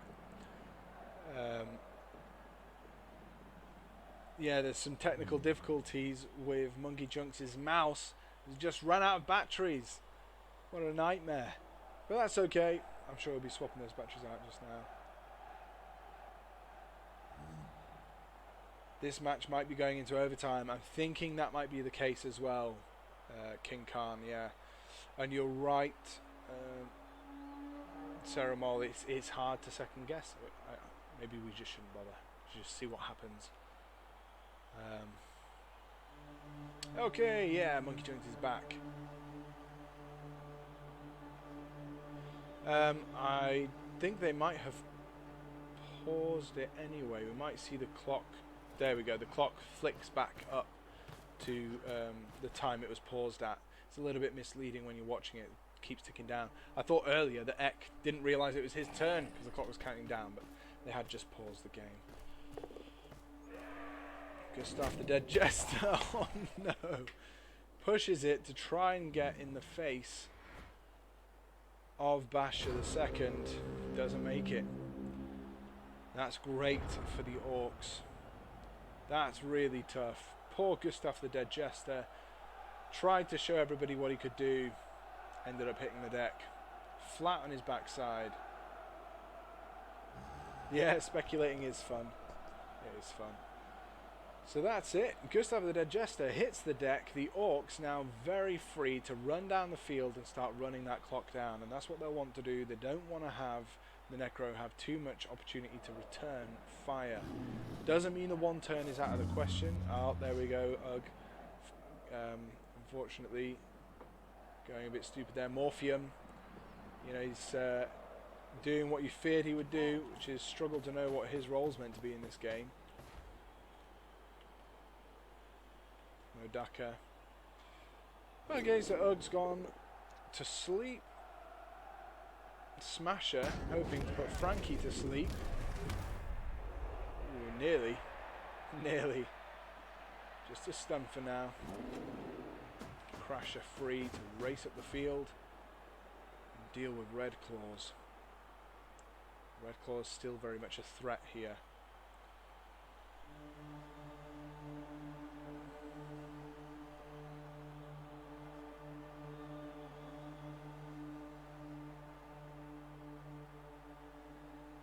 Sorry, Kinkani, I missed that question. Yeah, it was a. I think it was a dodge on turn 3. He tried to dodge. No, turn 4. Tried to dodge out, and yeah, ended up failing the dodge. It's 3+ with a reroll. Failed them both. Then injured. Failed the regeneration. Yeah.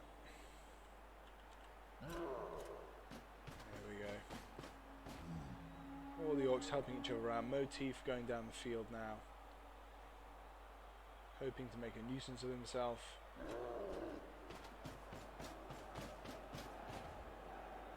There we have Tufgob making a very delicate screen there. Okay, now we get some punching.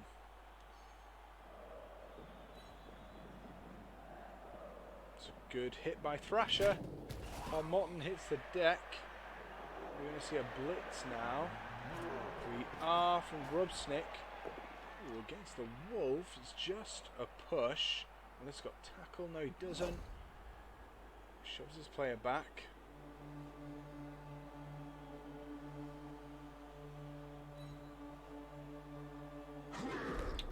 What is that?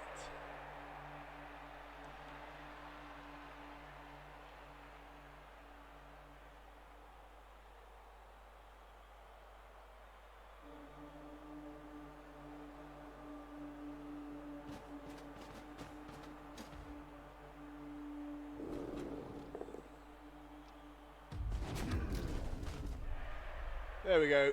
Got rid of that. Wow, okay. I think you're right, King Khan. That's it. I'm in the big leagues now. I've got spam bots. Excellent.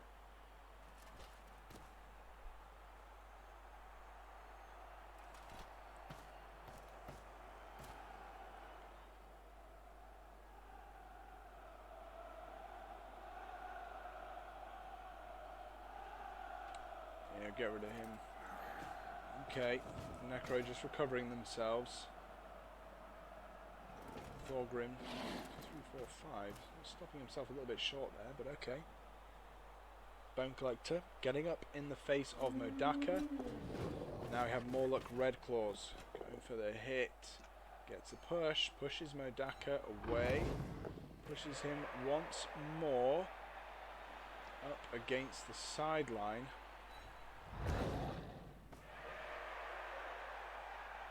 Oh dear. Modaka in a bit of a sticky situation there, pressed up against the sideline. It's a good shot by Vlad, an excellent shot by Vlad. Nice. Grubsnik the second is just stunned for now. Yeesh. Modaka threatened with being sent off the field into the mercy of the crowd.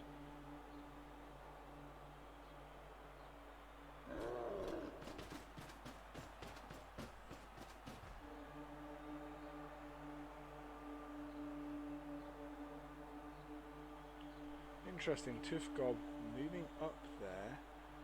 I don't know if that's going to be enough to protect Modaka. Oh, Gulskraga very close to the end zone now. Whose idea was it to put these posts in? Eesh. I wonder if there's a way to get them removed somehow. There you go, Gulskraga right up against the line there. So it looks like this game is going to go into overtime.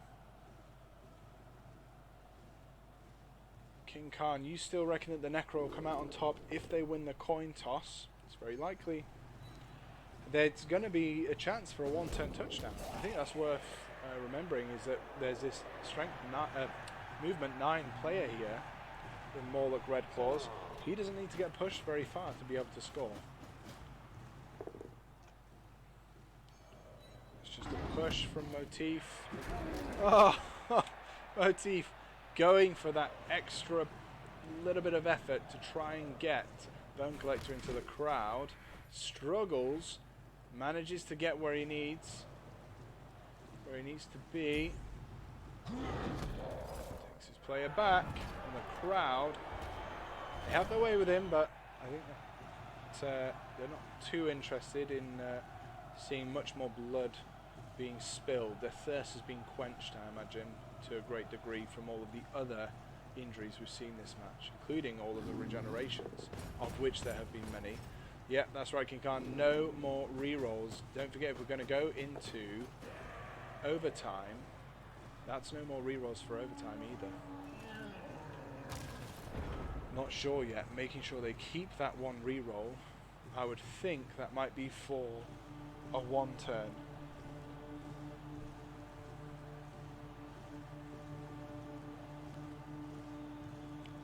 So what's going to happen with Morlock Red Claws? That's what I want to know.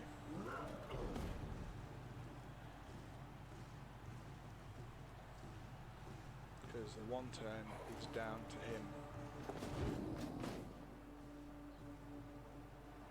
Yeah, there was some discussion in the semi-finals about that notion of reroll conservation. You know, not spending your rerolls too quickly, too rapidly, taking your time to decide whether or not you actually need to eat a bad dice roll. Hopefully, the Orcs won't need it. But as you know, in Blood Bowl, it's never that easy.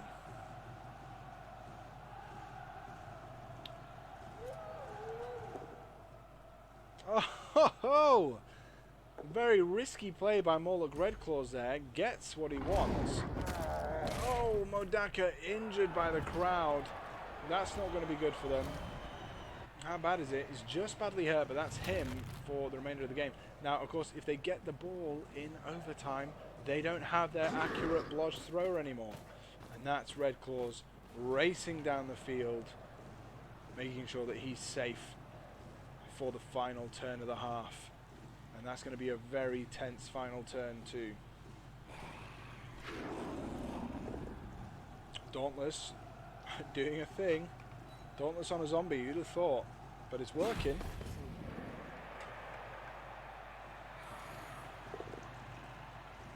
Down to my very last dregs of coffee. Oh! Thorgrim really struggling there. We talked earlier about his lack of experience, and that's showing here. But notice, eating the dice roll. Again, going back to that reroll conservation.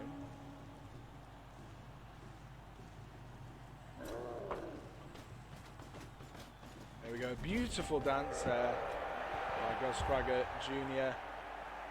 Grubsnik Jr. with a touchdown for Grubsnik's Boyz. That's 1-all. Only a turn left to go. Are we going to see the one-turn touchdown? Whoa. The semis have been great. Yeah, big plays, very close matches. That end of the first half was edge of the seat stuff. Only one knockout back for the undead, for the Necro. No KOs for the Orcs this time round. Oh, this is going to be really close. Are we going to see the one-turn touchdown from the Necro team? Are they going to pull it off? They still have a reroll. Let me know in the chat, what would you do? What would you do if you were doing... So the question I have in mind is, if you were going for the one-turn touchdown and one of the dice results failed, would you use the reroll to correct it? Or would you would you eat that roll and keep the reroll going into overtime? Let me know what you think in the chat.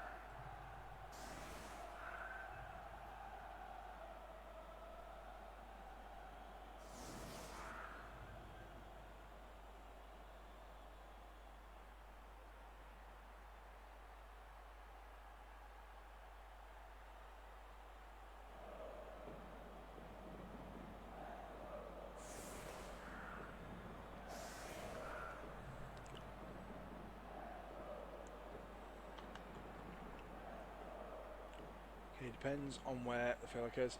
So, King Khan, you reckon that the one turn is not really an option because there's no dedicated thrower, and I guess the guard would make it difficult too. No sure hands.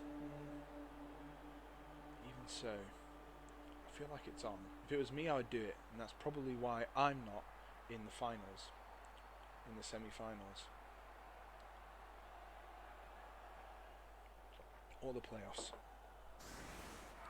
Or the top of my table.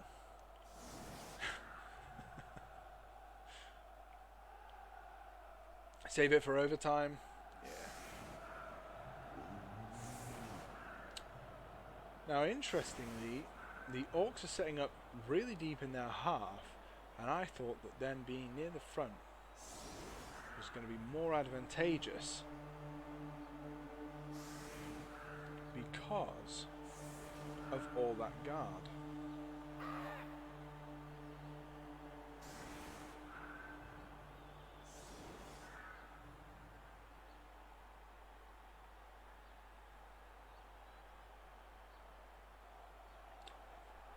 Yeah, to one turn he'll need to succeed like 8 dice rolls. Pfft, piece of cake.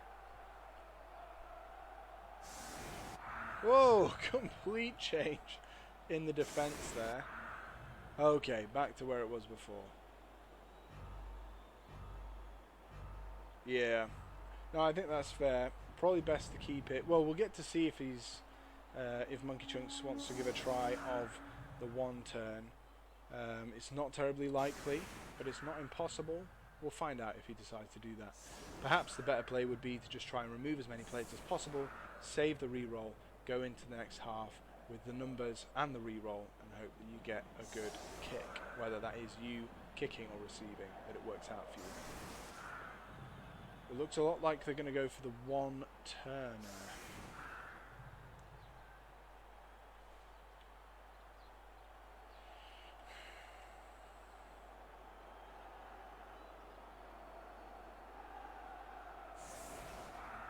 No guts, no glory.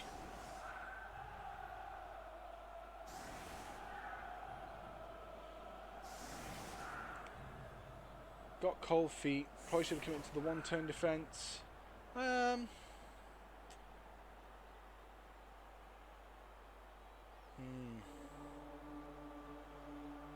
an interesting one. It's definitely looking like the one turn is going to be attempted.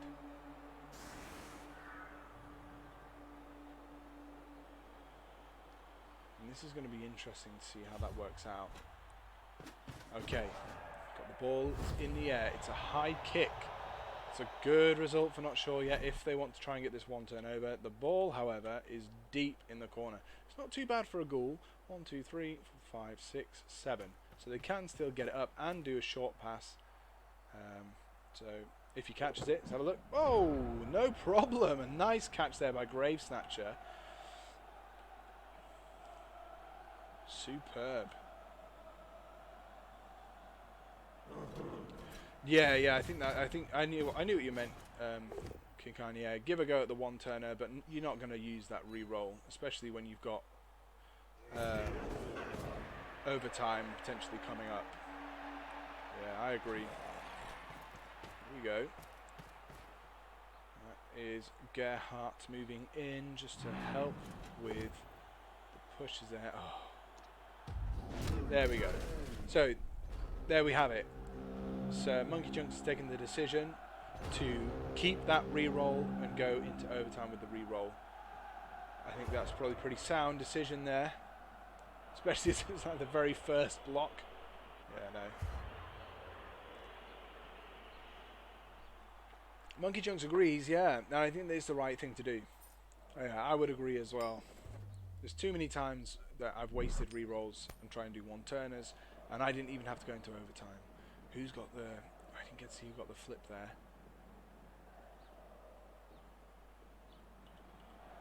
Guess we'll find out in a minute who's setting up in defence.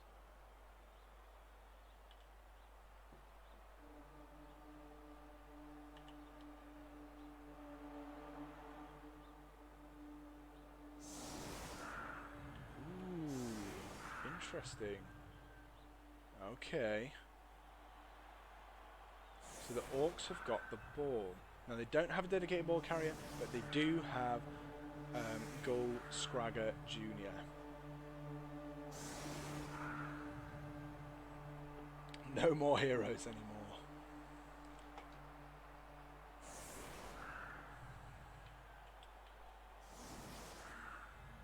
Wow. Well, we're going into overtime, folks. It is a lot of turns.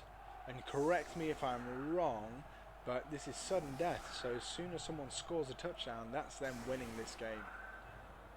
So the heat is really on. It's 1-1 going into overtime. The Orcs have the ball.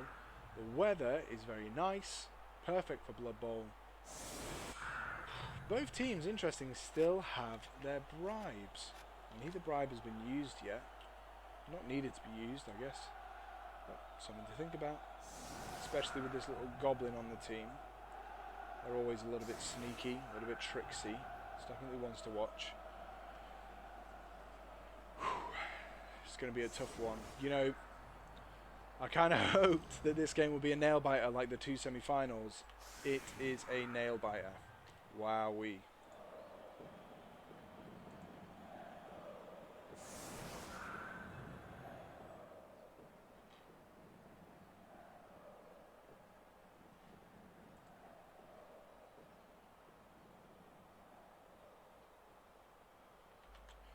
Okay, so let me know, just as we go through in the chat, my streaming software is just giving me a little bit of a heads up that some things might be going a bit awry. If you're having any difficulties or watching at home, let me know, so I can see if there's anything at all I can do to improve that for you. Otherwise, as I was saying, I was hoping that this one would be a nail-biter like the semi-finals, and it is. This is going to be close. 1, 2, 3, 4, 5, 6, 7, 8, 9, 10, 11 versus 1, 2, 3, 6, 7, 8, 9, 10. Wow. Uneven numbers.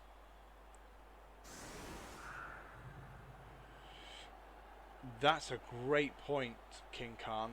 A really great point. Could be that the Goblin one turn works out. But having said that, King Khan, there's no reroll. So if he tries to throw the Goblin and the Goblin hits the deck, then the ball is just handed over to the Necro team. If there was the reroll, I can understand it, but without that, it's a little bit too risky, I think. Yeah. Yeah, it would end it in one turn. It would be pretty incredible if it worked out that way. I suppose we'll see in due course whether he would have made it. We'll have to keep an eye on the dice rolls. So it's a quick snap. All of the boys get to move a square, and that would have been really great for a throw teammate as well. But all the boys get to move a square.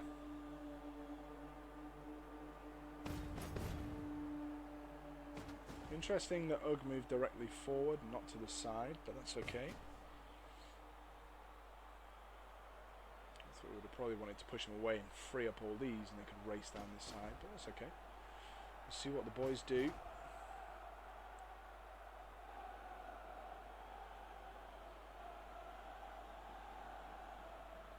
If it fails, still should have control of the ball. Yeah, I suppose. I agree with Ninja Bread Man. It's interesting Ninja Bread Man says it's very unreliable. I don't know, would you still try it or not, Ninja Bread Man? Would you be a hero in that sense?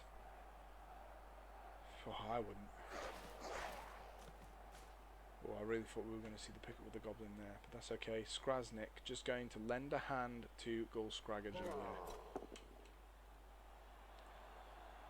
It's not a great shot by Motif. Both he and Gerhardt wrestling each other to the ground. Wrestling those zombies is a really interesting choice. It's definitely come into play a couple of times. So it just takes away those assists and that kind of thing. Removes that player from the next turn, partially. Yeah. Ninja Bread Man, if it was flings, then yeah, it would do. Wow. Some good shoves and knockdowns, wrestling to the ground. Here we go. This is Basher the second against Tokhar. Takes his player down.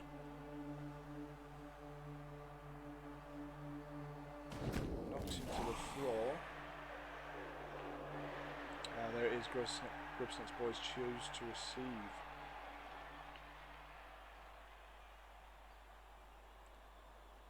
Yeah, 1, 2, 1, 3 or 4. 3 or 4, 3 or 4. Yeah, probably wouldn't have been terribly likely that they would have got that pass off.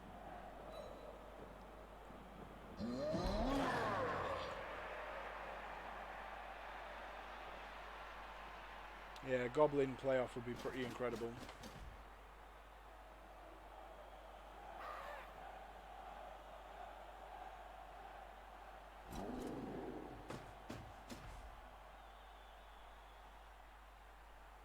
Cheeky little block there by Grubsnik the second. Just pushes his man.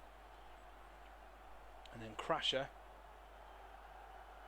Moving down the wide zone a little bit. Here we go. Easy peasy. Grubsnik, no problem whatsoever. Grubsnik Jr. picks that ball up. Runs back to the centre of the field. Good lad. Whoa.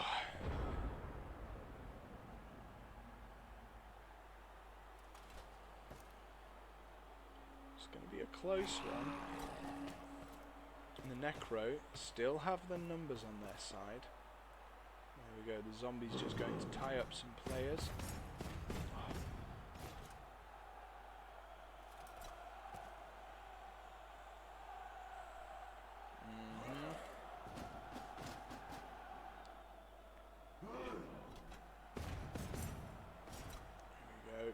So all the players getting tied up. Steiny moving in there. A lot of the guard is either off the field or very much separated. And this will be Red Claws looking to try and put the pressure on. Gets what he wants. Takes his player down. Basher the second hitting the ground. He's okay. He'll be back up next turn. Red Claws just moving around there, putting a bit of pressure on the ball. Without trying to panic the Grubsnik's boys.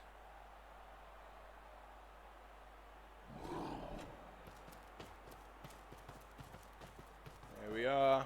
He did really well in that last half. Bone Collector swooping round through the hole created by Red Claws. And of course he is the Wrestle Ghoul. He was causing all sorts of problems earlier in that second half.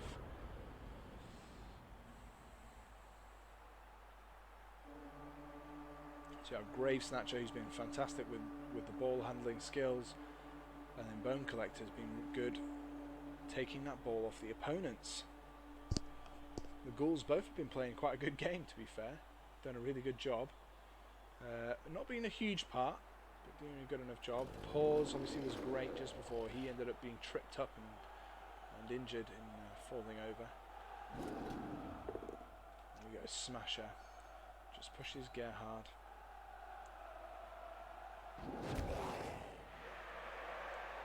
Interestingly, we have Motif down here.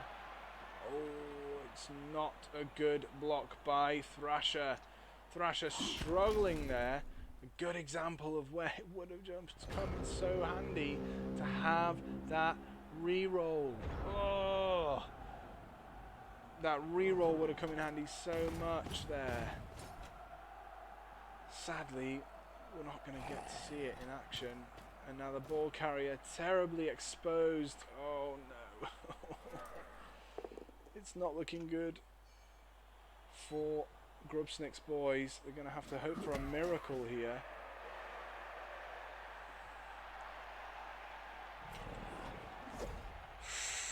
Oh wow, and there's the miracle. Wow, that's the miracle. Wow, wow, wow. Bone Collector struggling to get away.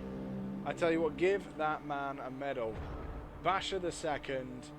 Wow. Perhaps just saved the game for the Orcs.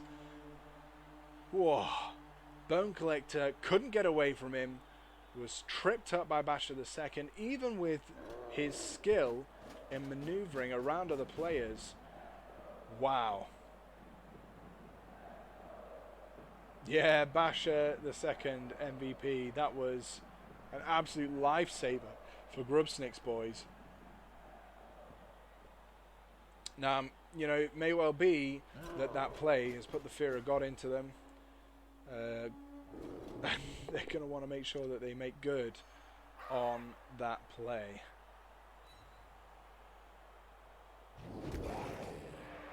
Whoa. I can't believe it.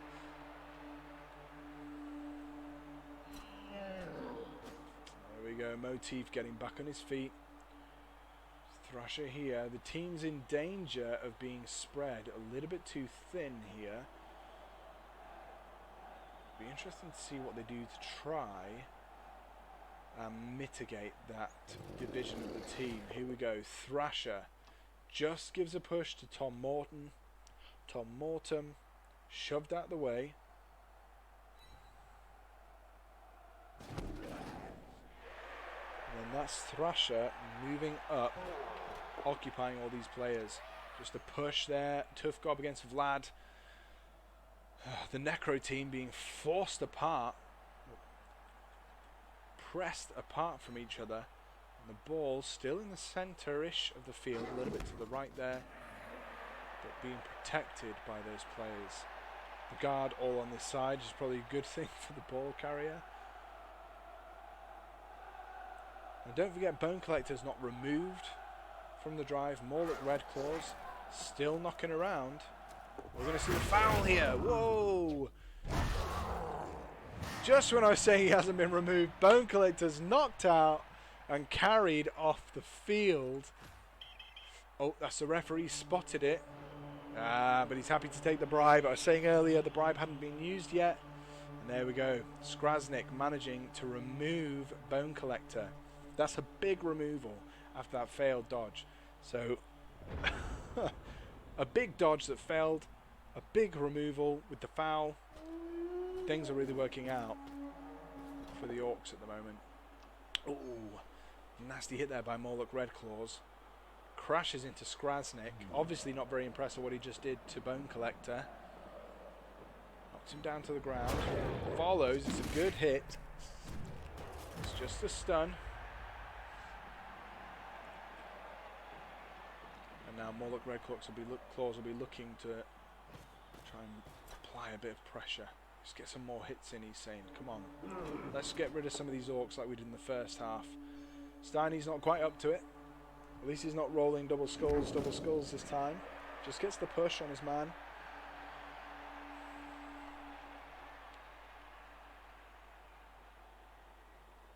Looks like the Necro just going to try and force their way back, pull the team back together, and have a clash in this middle of the field.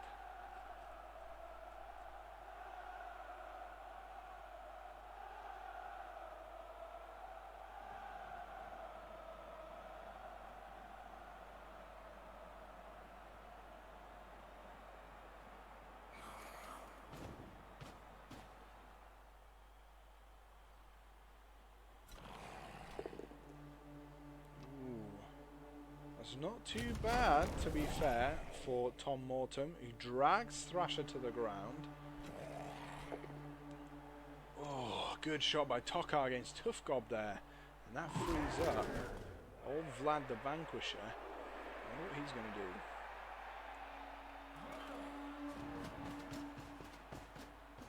Yeah, races across to lend a hand. Gerhardt the Duster here gets a shove, but that'll do for him. Pushes his player away. Be interesting to see what happens to this little trio here. Let's see what he decides to go for. Why is skipping frames?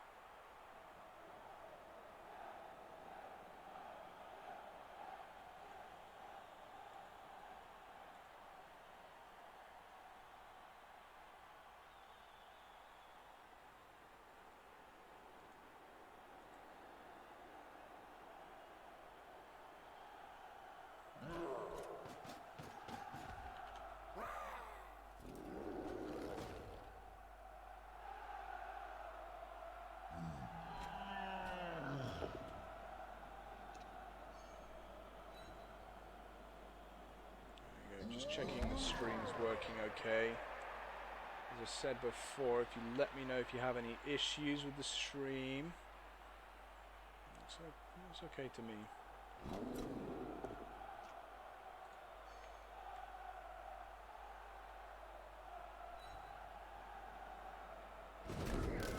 Yeah, weird. As long as it's all good your end, that's the most important part. That's all I want to know. Good. So, the Orcs trying to bring some of that pain.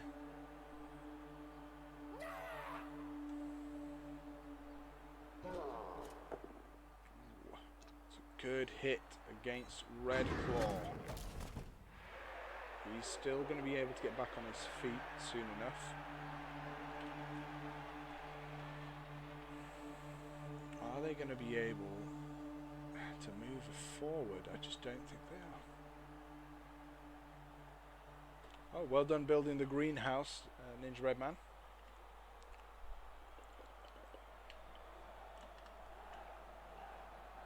Multitasking, I like it.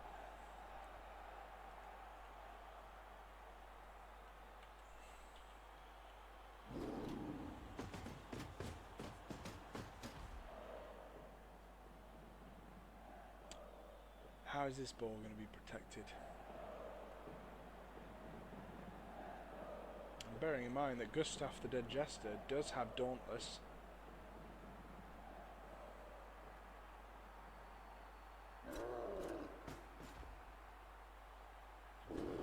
Okay, Gull Scragger just moving forward a little bit. Wow. Oh, Basher the second is stunned after a poor block there. Really struggled against Tokhar. There we go, Vlad getting back on his feet. We have Thorgrim. Just gives Thrasher a little push out of the way. I imagine he's going to stand his ground. Yeah. So now these players starting to tighten like a vice around the very small and loose orc cage. It's just a push. It's a push on his man.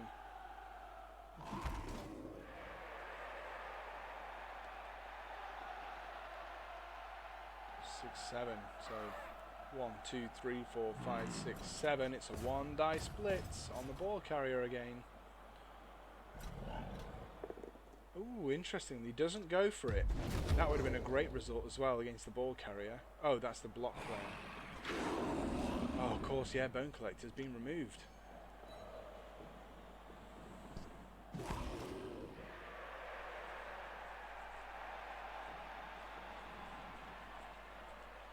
Yeah, King Khan he's committed too much to taking down the wolf. Perhaps. It's a good dodge. I don't think that's what they wanted to see. Going in for the removal. Just a push. We'll get another chance. Oh, no he won't. He won't have another chance. That is a good hit. Ooh, interestingly, goes for the reroll. Snake Eyes. That is Red Claws taken down. Wow. Thrasher standing his ground. He's having none of it. The wolf on the floor there. An interesting choice for the reroll, I suppose, hoping that the wolf wouldn't get hurt.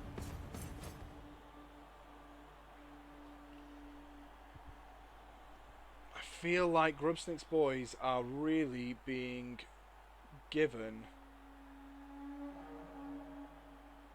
a lot of helping hands here. Nuffle seems to be on their side, hoping that they will make something of these setbacks.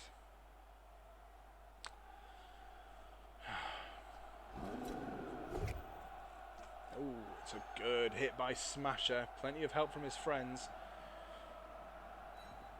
Smasher smashing his way into the Necromantic team.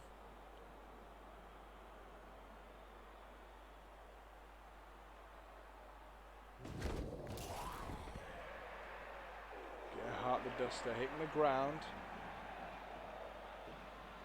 He's okay.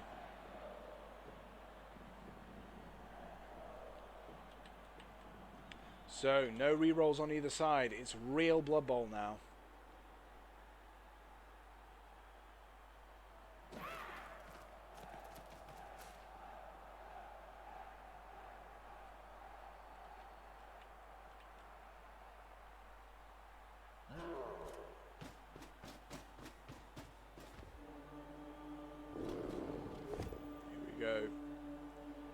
Just a push by Crasher.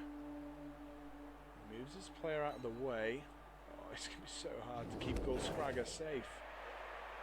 Just don't know how they're going to do it. I guess the plan is just to maybe stay put until they can break some of these players up a little bit.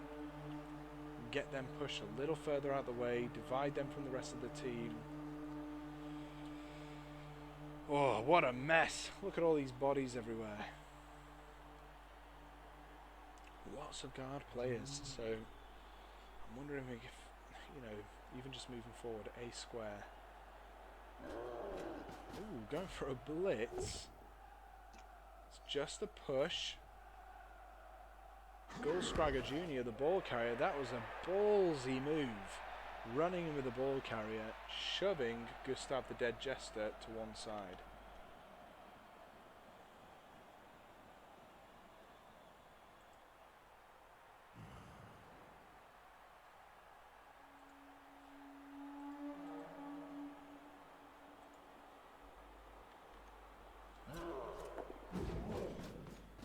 There we go. Tufgob moving in, just trying to help out a little bit. I think the plan is for him to muscle through down that side. Not a great shot by Thrasher. Can't help but wonder if he was better off staying there and waiting to get hit. Now that's all these players able to move across from the left-hand side. And that vice that I was talking about before, we've got our players here, we've got players that can move around, the team's rejoining, and that's going to start closing around. And the Orcs are really going to have to hope that their guard helps them out here.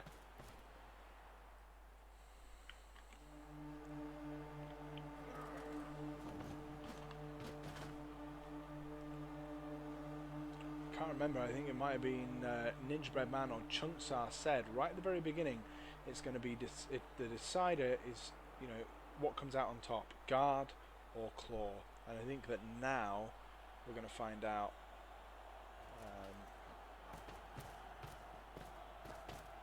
how that's going to work.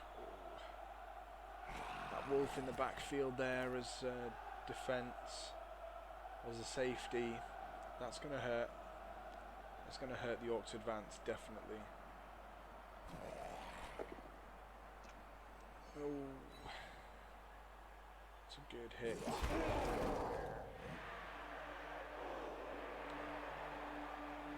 3, 4, 5, 6, 7. Go to maybe get the player down. I don't see what the point would be. It looks like he's going to go for it anyway. If that ball comes loose, I'm not entirely sure who is going to pick it up. Oh! It's a good shot, but it's just not enough. Oh, if only Bone Collector was here. If only Bone Collector was still here. That's how big that removal was. That's how big that removal was. If Bone Collector was here, that would be a loose ball now. Wow.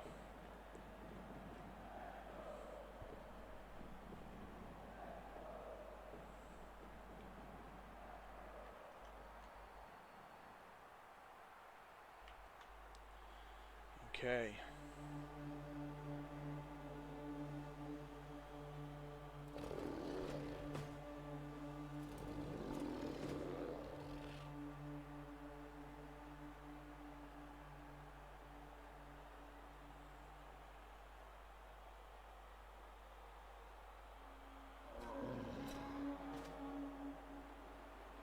The Orcs just getting up, dusting themselves off.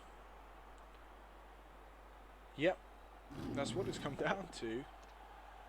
Thankfully, Ugg is feeling up to the challenge. Whoa, knocks down and KOs Frankie.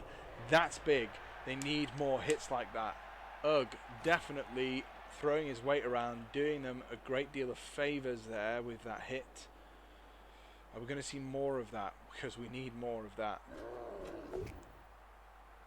Okay, just staying put. Tufgob and Thorgrim staying where they are for now. That's okay. Whew.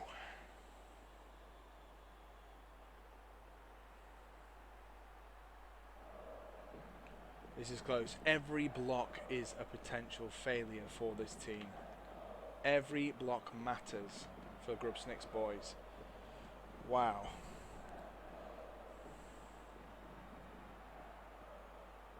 This is tense, folks. This is really tense. No rerolls on either team. Time is ticking down. They do not have much time left. It's a good hit by Smasher against Vlad the Vanquisher. It's a good hit. He's going to hit the ground, knocking his player to the floor. How bad is it going to be for him? He's going to be back on his feet soon enough. We've not seen the last of Vlad the Vanquisher.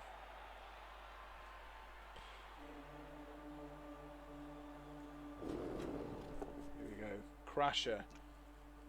Ooh, not good. Wrestled to the floor there, but that really means that Motif just can't risk anything because the ball carrier is now pretty exposed.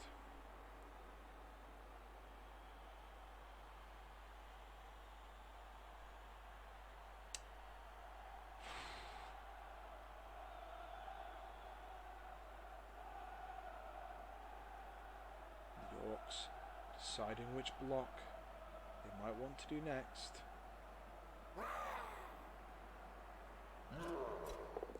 Motif goes for a hit. It's a push. Oh my. And then knocks his player down.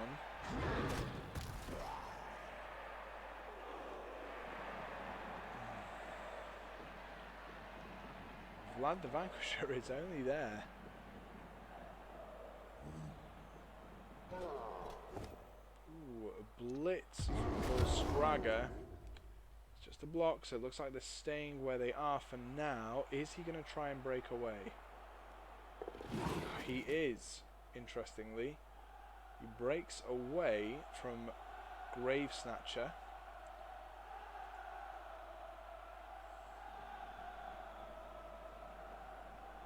Really relying on the guard here. The guard from people like Smasher and Grubsnik the second. Really relying on those guarders. Oh, this is tense. And that's going to be it. The ball, still quite far from the end zone, needs to break away.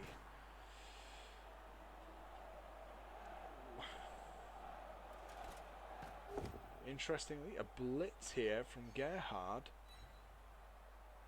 Knocks down his man. Nothing quite comes of it just yet.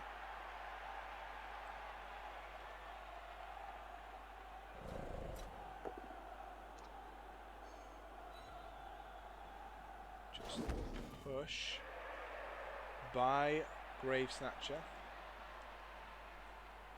Got Gustav the Dead Jester there. It's a good hit from Steiny. Oh, it's a great hit from Steiny. That is Grubsnik off the pitch.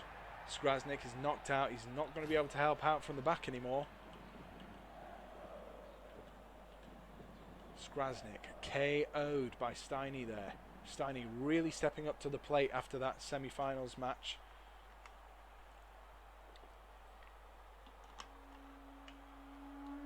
At times outperforming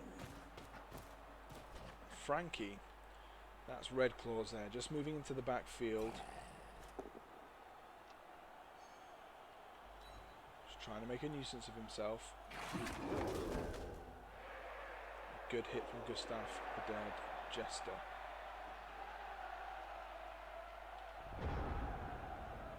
They're going to leave it there. Ball carrier now very exposed. Doesn't mean he can't break away. Has got to contend with Red Claws when he gets down there. Only 2 turns left. He needs to have his blitzer. 1, 2, 3, 4, 5, 6, 7, 8. Blitzer has to be here. He has to reach this line or there is no chance of the score. Here we go.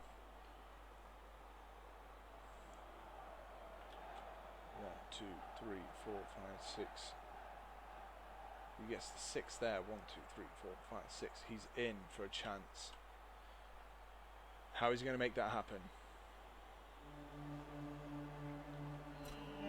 We've got good blocks. There are some good blocks for the Orcs here. They just need to hope they don't trip up. It's a good hit by Tufgob, and that is definitely going to help. Oh, a great hit. Thorgrim KO'd by that. That is now Tufgob free. 1, 2, 3, 4, 5, 6. Could move around here. Oh, it's hard to say where he should go. Oh. Okay. Decides to race around here just to give a little bit of assistance for when Gulgaza Jr. Gulscragger, sorry, Jr. inevitably runs down here. And he needs to run down there. I wonder if he's going to try that now. I wonder if he's going to try it now. Could risk the block there. This close, folks. If oh, he makes the dodge. Okay, that's a big dodge to have to make there. Gulscragger Jr. up against the sideline, protected by the guarders.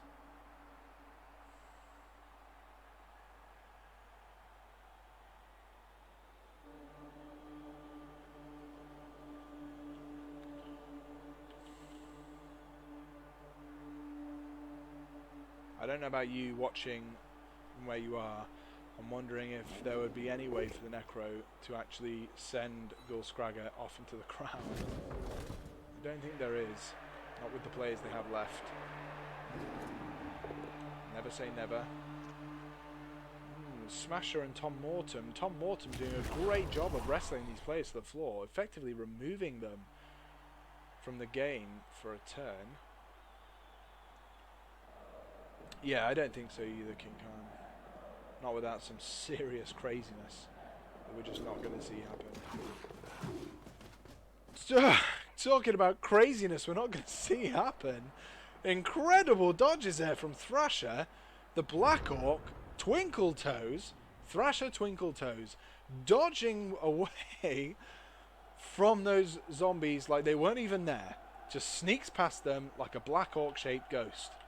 Amazing. Wow. Who would have seen that coming? Incredible moves there by Thrasher. Are the Necro going to be able to pull off some moves that are going to get in the way of this score? Ah, it's not going to happen. I think that's game, folks. Gerhardt just failing to get over in the way, and that is going to be game. Wow. All that's left is for Gulscragger Jr. to race into that end zone and get the score. And that will be it. Wow, wow, wow. What a match we've been treated to. Here he goes. Gulscragger Jr. right into the center of the field. Touchdown for Grubsnik's boys. Grubsnik's boys win the match 2-1 to the Orc team. Wow, what an incredible game we were treated to there. It was really on a knife edge throughout the whole thing. You know, there was no telling which way it was going to go. Wow, wow, wow. Well done to everybody. Commiserations to Monkey Chunks, who did a fine job. Thrasher there gets MVP, undoubtedly, for the absurd and obnoxious moves that he pulled right at the very end there, dodging around those zombies. Yala Yonden, I think he's played really well in the semi-finals. He played really well in this third place playoff, so deserving of that MVP. He's going to level up too. Well done to both our coaches. Commiserations, Monkey Chunks, not sure yet. Had a great game. Grubsnik's boys just managing to come through at the end. Congratulations to Eck, who is going to be third place for this season. So what I'm going to do is going to see if we can't head over to the Discord and have a chat with those guys. So let's go over to the locker room. Wow, wow, wow. Let's get Discord going.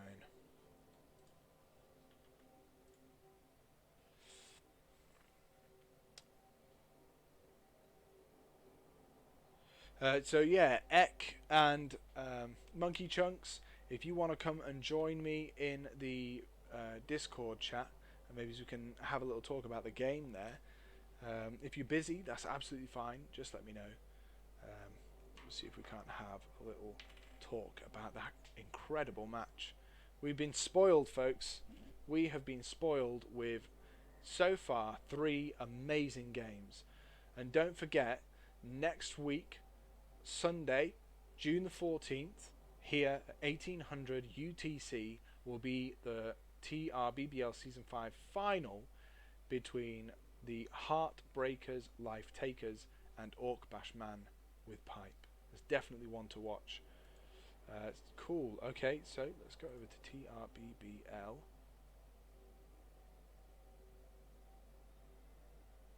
There he is. Here we go. Congratulations. Oh, thanks, man. Whew. What a game. Wow. Wow, wow, wow. That was something else. That was really incredible. I mean, Yeah, there were so many moments in that game where it was on a knife edge. It was a case of this is going to be the defining play. So failing that block just in overtime, with I think it was Thrasher failing the block with the 2 skulls, and then with the yeah. dodge Before I from secured Bone the ball, Collector failing and tripping him, and wow. How did you feel it went? I feel like my dice saved me there because that was definitely bad play on my part. I could have moved some guys to secure the ball before I started throwing some 2D blocks, but I was being a little greedy with positioning. I was like, well, if I knock some guys down, then I can move up the pitch a little more. Because time was starting to run out a bit. But Yeah. yeah, the 1-9 on the ghoul saved me. Yeah, it was.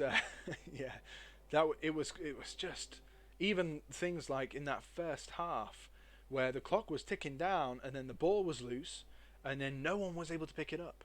So the Necro team were just really struggling to get that ball picked up, and it was right down to the wire. Were Necro going to score or not? And by the skin of their teeth, managed to pull off that pass to the goal and get the That score. was fun. Man, that was so close.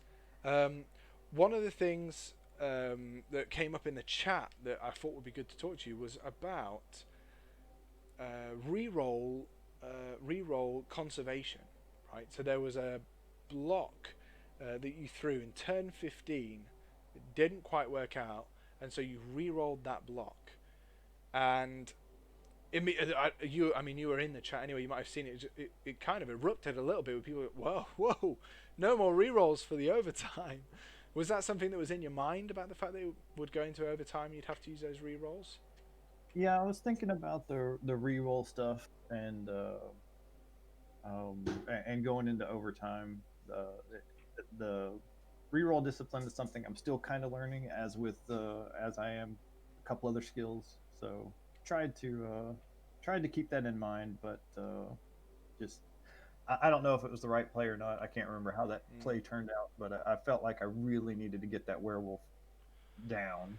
Yeah, and I mean, how did you feel? So we were saying about with their first game with the semi-finals, the not sure yet.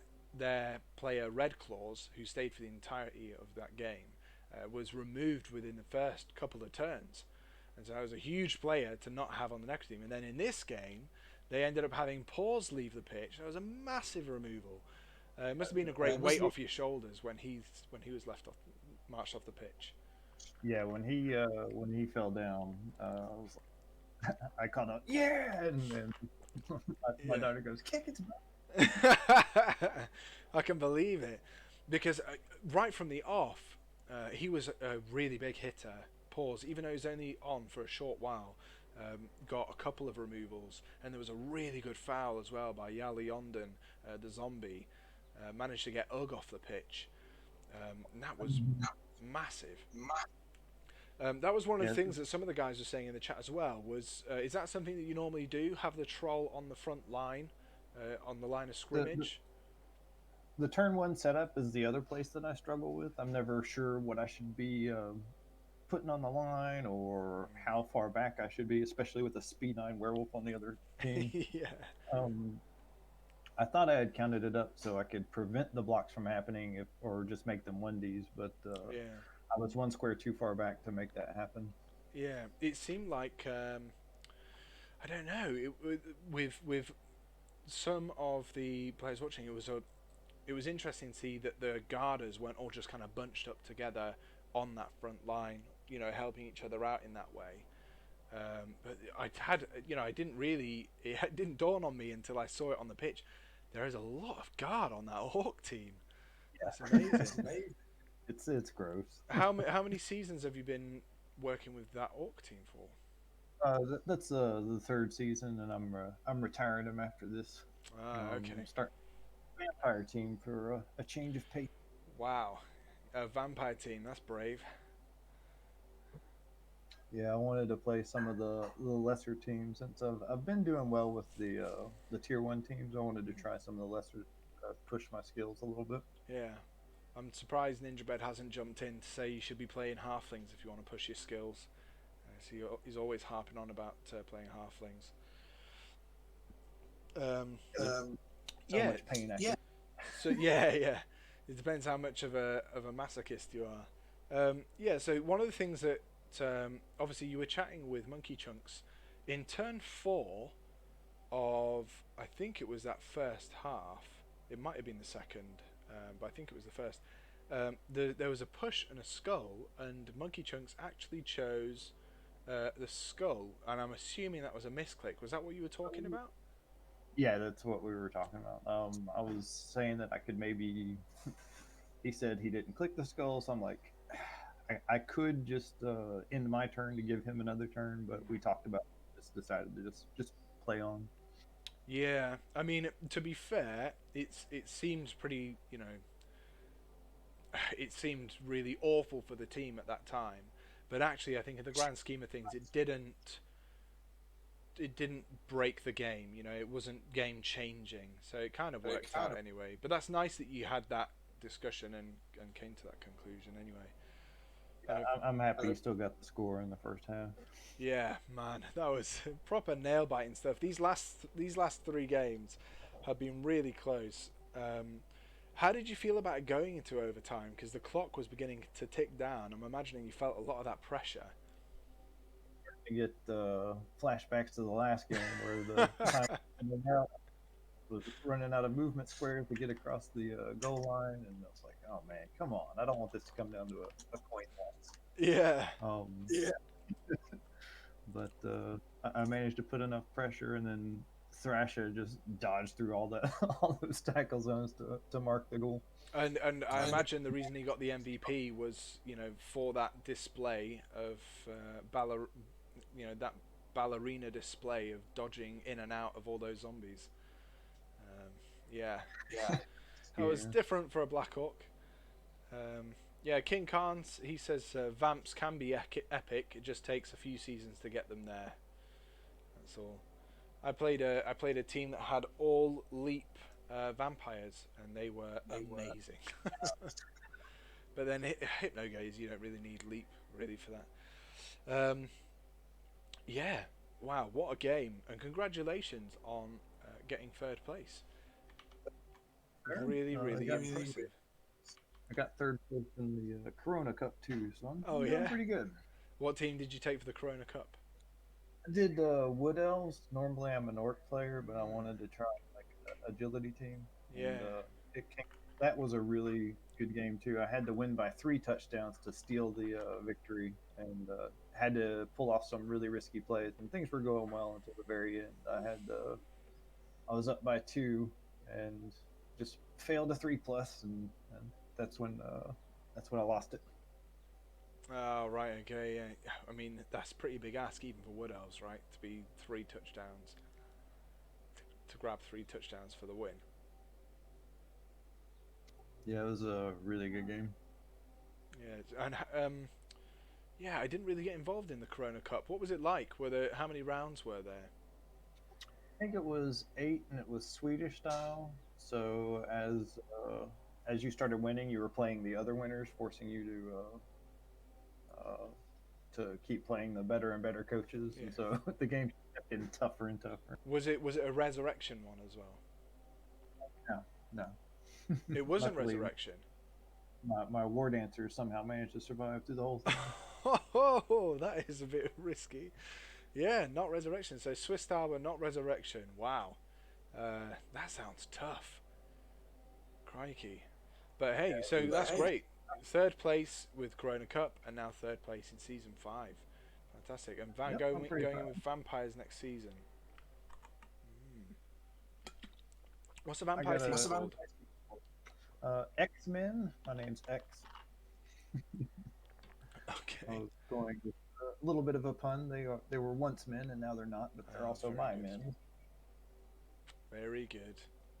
And how many vampires have you gone for? Because that's always a point of contention. How many to start with? I'm still waffling between 3 and 4. Since we're in preseason, I think I'm with 4, and I'll just see how that goes. And if I don't like that, I might scale it back to 3. But Yeah. so far, I lost my first preseason game, but it was close. Yeah, it's tough because it's, vampires are one of those where they're a disappearing team. So you start with the whole team, and towards the end of the game, you've got hardly any left. Yeah, I named all my calls after meals, so I had lunch and breakfast. Lunch. Excellent. What about second breakfast? I do have a second. And uh, speaking of which, I do need to hop off of here and go eat breakfast with the family. yeah, of course, of course. Yeah. Well, thank you very much for joining me for a little chat after the game. Congratulations again. And Monkey Chunks isn't here, but commiserations to Monkey Chunks. But well done for getting to the playoffs, of course. And thank you very much for another nail-biting edge of your seat match. Well, thanks for casting it, man. You do a great job. Good. I'm glad you think so. Excellent. I'll catch you around. Take it easy. Bye. Bye, man. Okay, so there we are. That was Eck, who is now managed to get the third place right at the end of overtime. Really close, down to the wire, getting there with the Grubsniks boys. And what a game! What an excellent game. I'll be making sure to try and get this uploaded as soon as I can to the YouTube channel. So do check out the YouTube channel. If you go into YouTube, type in Monkey Juice, and it should come up. Make sure to give us a subscribe and click on the notifications bell as well, so it lets you know when we upload other videos. And if you didn't manage to catch the semi-finals matches, then they are a really good watch. I can't recommend them enough to you. Go and check those out. And they are also on the YouTube, and you can catch them on the Twitch as well, but they're not going to be there forever, so make sure to get over on the YouTube, click on there. You'll see some other matches that I've been playing with other leagues too. I want to give a big thank you to Ninja Bread Man and Orchid Orchids and all of you who watch this stream and who follow the stream for all of your support. We are now Twitch affiliates, which means we can start to take subscriptions. So if you want to subscribe to the channel, then please do so. You don't have to, and that's absolutely fine. That you come and watch is great, but just to let you know that is something that's available to you now. Also to say that if you have an Amazon Prime subscription, then you have one free Twitch sub that you can use for this channel if you wanted to, if you haven't subbed elsewhere. Yeah, so do check those out. When it comes to announcements about videos that are coming out, and also the YouTube and all those kinds of things, there's also our Facebook page where I put up notifications about that sort of thing. Again, it's just Monkey Juice Blood Bowl commentary. If you have a look at that on the Facebook page, and that will give you all sorts of updates as to what's happening and what kinds of things I'll be covering. But that's all for now. Make sure you're here next Sunday, June the 14th at 1800 UTC, where we'll have the finals match. We'll have the dashing Dark Elves, the Heartbreakers Life Takers, versus the obnoxious Orcs that are the Orc Bash Man with Pipe. Both teams were the underdogs in the semi-finals. Both managed to come out on top and prove their worth to get into the finals of Season 5 of Totally Relaxed Blood Bowl League. Be here, join me in watching that game, and I have no doubts they'll be just as edge of your seat, holding your breath, nail biting action like we saw today. So thank you very much for your support. Thank you for watching, and I'll definitely catch you next time.